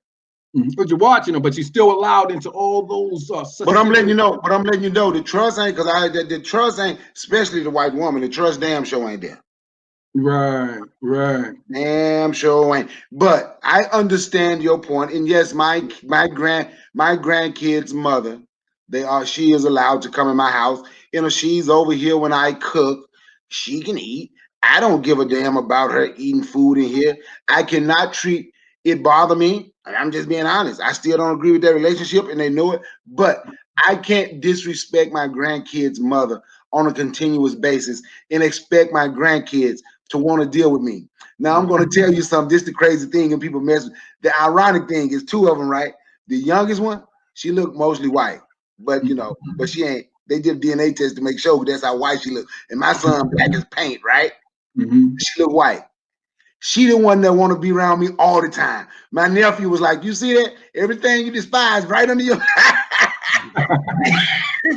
but but that's my grandbaby, and I love her to death. She'll just follow me anywhere, even when I'm trying to get away. And I can't wait to get my yard and my chicken so I can take her out there to pick eggs in the chicken coop. So her looking white, and everyone's going to probably think she's white a lot in her life and everything. That kind of was out the window when it comes to her relationship with you. Oh hell, look, better not Other nobody mess black with my people grandbaby. gonna know they couldn't deal with her, even though her family's black. She loved her grandpapa to death, and you know what I'm saying. She had no problem with it, and all the history really don't have nothing to do with her at this point because she's an individual at this point. You know, she probably didn't. You know, I'm gonna Didn't get explain all to that my indoctrination grandkids. yet. I'm gonna explain because I have 4 grandkids, so I'm gonna Mhm. explain to those 2, right? I'm Mhm. gonna explain to them what they're gonna go through, and I'm gonna explain to them why they're gonna go through it with black people and why they're gonna go through it with white people. But always remember, your granddaddy got your back. So if That's any right. black folks or white folks mess with you, you come get me. That's Because I right. got your goddamn back. But I have to explain it to them why they're gonna go through it. Because guess what? Exactly. Because there's gonna be some people out there like me and Guy. Exactly. Even Right. Guy feel. I'm gonna show you something right now. I'm gonna put it in Guy lab, and this is my partner. Guy feel how he feel, right? But Mhm. Guy will come to my house and Guy will deal with my grandkids because of me. God, but I thought that because me and him friends. God. Because of me. Hey man, no, that don't count. You can't just say because of me. And this is what I meant about it gets complicated. That's the kind of things I was talking about. No, That's no, I what, said no. I understood. Let You me, want that point. That's why you want to stay there. Because Guy, we are gave you you that friendly? one point. Are you friendly with the children, guy? I haven't met them, but I want to say this. I want to say this real quick because it's over 3 hours. I'm getting hungry. And be honest with you, so y'all can say what y'all gotta say real quick. Then make your closing arguments, closing statements. Tell them where y'all find yourselves. Because I'm gonna try to end this live right now because Right. it's been over 3 hours. So, but I appreciate God, you y'all. Bro. running away because I said you'll play with my grandkids. I'm just No, messing with no, you. no, no. I know I'm just messing with you. I'm Brother, I'm messing with you. hungry. I I'm need some. messing with you, guys. I know. No, no, no. Look. I'm cool. Look, I'm gonna answer, brother. I'm gonna answer, brother Jay. Let me tell you something. Out of respect to my brother, I'm like I said, I respect everybody. You're right. I respect everything. All I'm saying, what goes in my house, and I already told you what I was willing to do. I think I'm gonna be honest with you, and then, like I said, on me, that I might have to disconnect myself with my kids if my kids did some shit like that. That's just me, because it's a very hurtful situation. And I just want you to hear me out, brother Jay. Just hear me out. Because what my granddad went through, you know, he was a drunk because of Jim Crow. He drunk himself and he got hit by a car. That's how he got killed. Because of Jim Crow. These are the things that was done to my family. I'm just telling you what I would do. I know about these Latinos. I know they don't like us. I know what these white folks, they don't like us. They only tolerate us to a certain degree. We got to be realistic. We All the got to Latinos, even the Black Latinos. We No, ain't I'm talking talking about about that. Latino. When I'm talking about people like Fat Joe, Cardi B's, and all these motherfuckers that don't look like us. I'm not talking about. I'm not talking about the Afro Latinos. I met a lot of them. Okay. They say they're black people. Right. I'm talking about the ones like Fat Joe. That he's not my people. Fat Joe's not black, but he's Okay. used the N word and but you can't call him a spit because he'll get Mhm. upset. But he's okay to call you the N word. But what I'm trying to make, I'm talking about people who don't look like us. I know a lot of Dominicans. You look at Sarnetta. Sarnetta, he's Dominican, but he's a black man. He's African. Right. Right. That's why I asked that. No, Right. no, no, you're right. So look at Isaiah. He's Puerto Rican, but he's a black man. I'm not thinking about, oh, he's Puerto Rican. I'm looking at he's my brother. Right. That's how I'm looking at it. When I look at people like Fat Joe, he's not my brother because you do got some white Latino, you got some black Latino. Right. Right. Let me clarify. I'm talking about white Latinos. Let me clarify. Okay. Got you. Yep. So what I'm saying is that if I have to be consistent because I gotta show my daughter what a strong black man is. So when she decides to get with a man and marry her, I want him to be like me. Right. You know what I mean? Mm-hmm. I didn't want to dishonor him. Look, the Bible said, look, I'm not a Bible. Trust me, I'm not a religious thumper or whatever. But I was taught. I grew up in Christianity. Thank you, Erica. I gotta blow this up real quick. The Bible says, honor thy mother and father, right? That's what the Bible says. Mm-hmm. Let me see if I can get that. The Bible says, honor thy mother and father. So that's what I'm going to do. I'm going to honor my mother because she didn't go out there and marry outside her race. She stuck with her race, and she said, look how I I struggle, and she was a single mother. So I'm going to go out that way and marry a woman that don't look like me, who haven't done nothing for me. Not a damn thing. She didn't, no other woman didn't feed me, clothe me, nothing.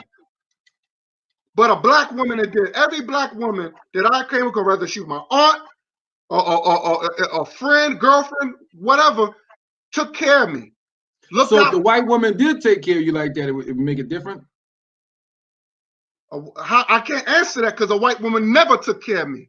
I know, but so is it now, so it's complicated for you.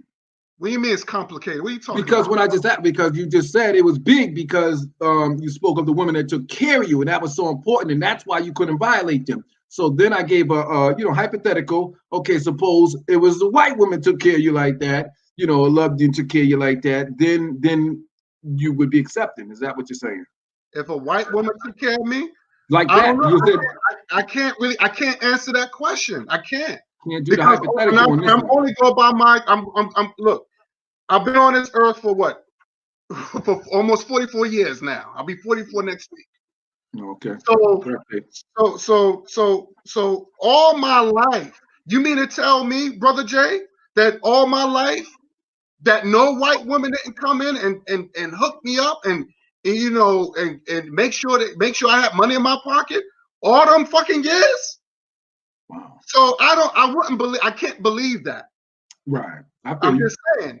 I've been on Right. this earth for almost 44 years now. So Please I'm don't just think of. saying. Yep. Yeah. Definitely not Yeah, encouraging to do it. I'm just throwing it out there, Brother Jay. I'm Right. just No, I saying got you. that I got you. all these black women looked out for me. No other race, and I can remember it like it's yesterday. Right. So I'm just saying, if that was the case, according to you, they would have done it already. They would have Jacob, made sure I had money in my pocket. They would have made sure I had food on my table. They would have made sure my mother was all right. I'm just And saying. if they did those things, Well, if they did those things, maybe my speech would have been a little different. now right. can I say something right quick? Oh, Go guy, ahead, you done? Okay, watch this, right? I do agree with. I'm gonna tell you something, but guy, don't push it so hard like I did. Kids will grow up and do shit just to rebel, bro. I'm telling you, they'll grow up just to rebel. Now watch this, and the reason I say that, and the reason I have to deal with my grandkids so much, my granddaughters, and I love them to death. I didn't want my son with somebody that was not black. So this white girl talking. Guess what her mom and daddy told her? She didn't want her with nobody that ain't white. Okay. So I have to deal with my grandkids because they're already gonna be going through some stuff because they mixed. And I don't want them to be confused even more listening to grandparents. Because I ain't gonna change who I am. That's just a fact. But I'm gonna love my grandbabies. I got to love my grandbabies. Now, guy, now I'm gonna tell you something. I don't think my mama and daddy was nice as I am when it comes to this. Because I remember telling my mama one time when I was stationed in Korea, I said, Mama, I'm about to get married. A Korean lady. I got a baby on the way. You know what my mama said? What? Well, when you come home, we're gonna be glad to see you. But leave that Korean woman and that baby where she is, because she'll never come in my house. My mother said the Facts. same thing to me. Those were facts, My right? mother said the same. But cut her off the air. And I was just getting ready to say, I'm not saying this just because Cutter was on air. For some reason, I guess we see Filipinos different. Found out we got a Filipino niece. My mama was old, didn't get to meet her. But guess what? Wanted to meet her. I wanted to meet because that was her granddaughter. And I ain't just say that because I know Cutter listening. But I understand God and I stand with God wholeheartedly. And I know you say you understand him too. I do, and And I stand with them. I'm not against Guy on this.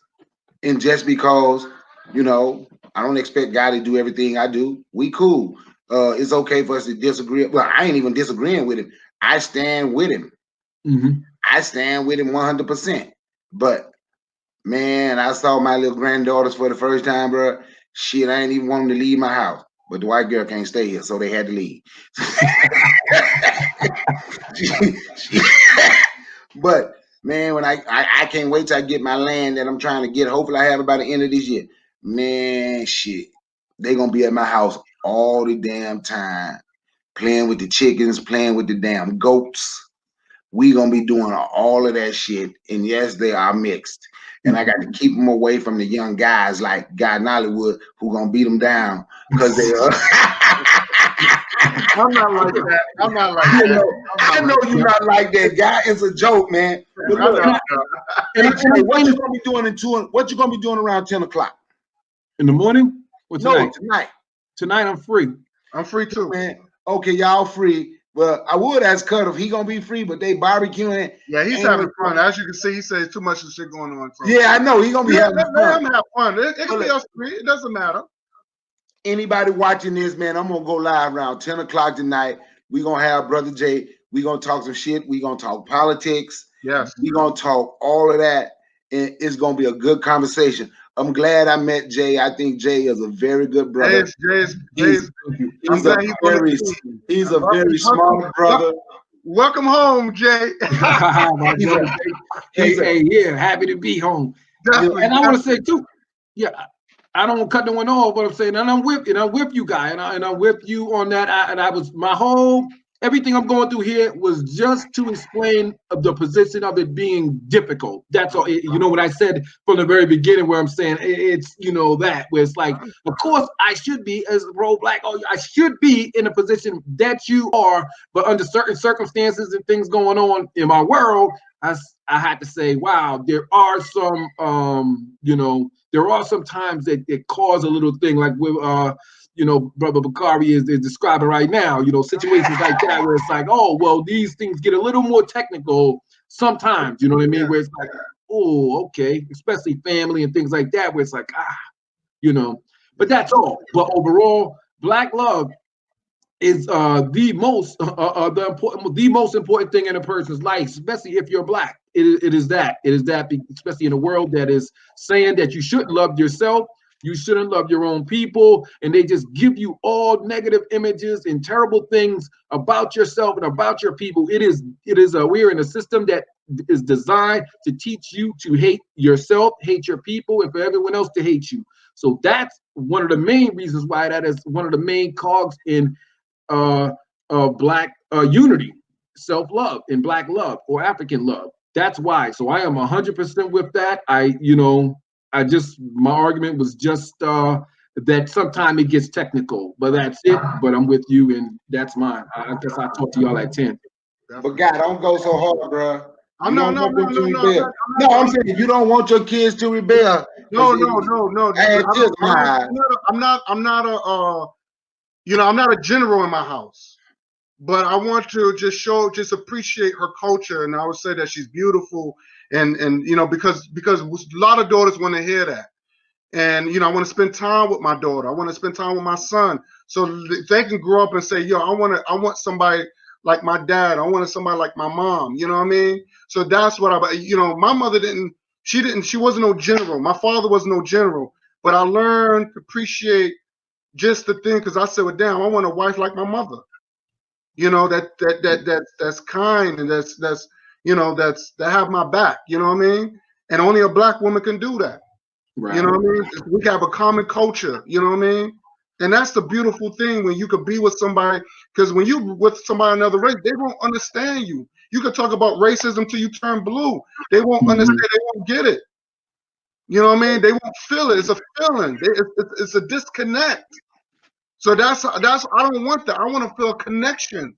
It's all about connection, and that's what I want. And that's why it's a beautiful thing. It doesn't matter. You can talk to anybody. They know what you're saying. When you talk to somebody from outside their race, they don't know. And to me, that's love, man. When somebody can feel your pain, they know what you're going through.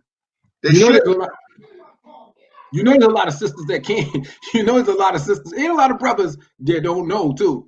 That No. What I'm saying, you deal with it, try to bring it to them, but that's not the count. Look, I'm ready to go make some more. Look, I'm ready to go make some more vegetarian quesadillas for my daughter. You don't pronounce the L, Bakari. Don't Yeah, pronounce the L. I know you don't, man. But look, I say wait. Time out. Give your closing okay, argument real quick. I'm about to close out. Tonight. Tell them where to find you. And join us tonight, 10. Brother Corey, then Brother Jay. We out. Join us tonight, 10:15 on Brother Bakari.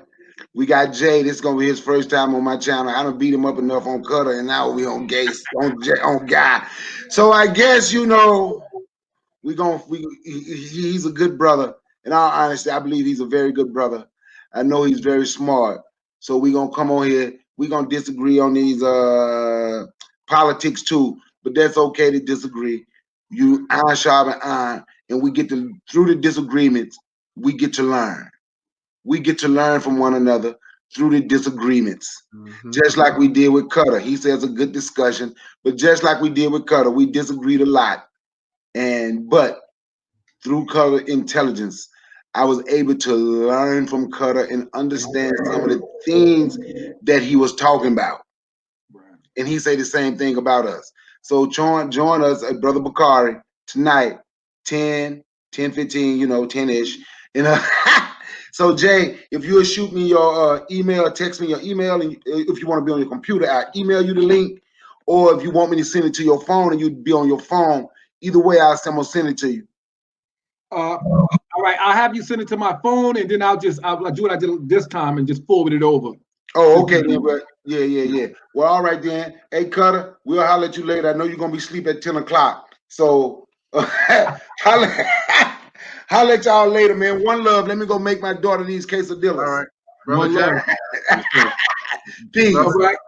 Yeah, guys. So I'm, thank you for having me on the show, and as I said, just wanted to make it clear that definitely I am in agreement, even though I gave, I guess someone call like the devil's advocate or something. I do not promote kumbaya. You know what I mean? I had to explain why the situation was tough for me to explain the definition, and that's basically what the whole the whole thing was that was my whole position the whole time. So what I'm saying, with you with that, and as far as the sisters, I feel them too. I want to thank them for their input, and don't think that I'm against them. I'm super pro sister, love my sisters, and I know exactly where they're coming from, and the conversation could get much deeper. When it comes to them and black men dating outside their race or anything like that. You know what I mean? So I know that, and I feel any kind of anger, anything that they're feeling, I am understanding of that. And beside that, like I said, thank you again for having me on the show. I'd like to be back. What I'm saying? Just let me know. We can exchange information, and I'll see you later at 10 o'clock. Tell them where they can find you. Messed up part, you can't find me nowhere but on Facebook right now. Okay. I am I'm on Instagram, but I haven't really done nothing. We'll post a couple pictures, and I'm not on no other sites. I don't have a YouTube. I got YouTube, but I don't do nothing on that. It'll be blank, man. So all right, no problem. All right. I just want to say thank you, brother Jay and Cool Cutter, for y'all. I mean, y'all. I'm just glad y'all came through, man, and spoke your thoughts and your wisdom. And like I said, I want to give. I'm gonna be honest with you. Y'all opened my eyes to a lot of stuff, even when y'all through your criticism, it have me thinking. And like it opened my eyes and it changed my views on things. Even when Kukata, even probably yourself, y'all talk against certain pro blacks. And I'm like, and then I'm starting to see it too. I'm like, damn, these guys are right. There's a lot of hypocrisy that's going around here. So I'm starting to change my thinking as well and see and just try to redefine reality. But I want to say this real quick. I want to give a couple of shout outs to Erica Howard, Pretty, Karai. I hope I pronounced it right. Omega Courtney, thank you for coming through. Joy, if she's watching, I know she was on that panel before. KW7, I know he was on there. And this guy named the person named Fox. I forgot his first name, something Fox. But thank y'all for joining. Thank y'all for watching. We're gonna check us out at 10, and it's gonna be more great discussions. But thank y'all for watching. Keep African love alive. Umoja, unity. Keep it strong. Peace and love. Black love, peace.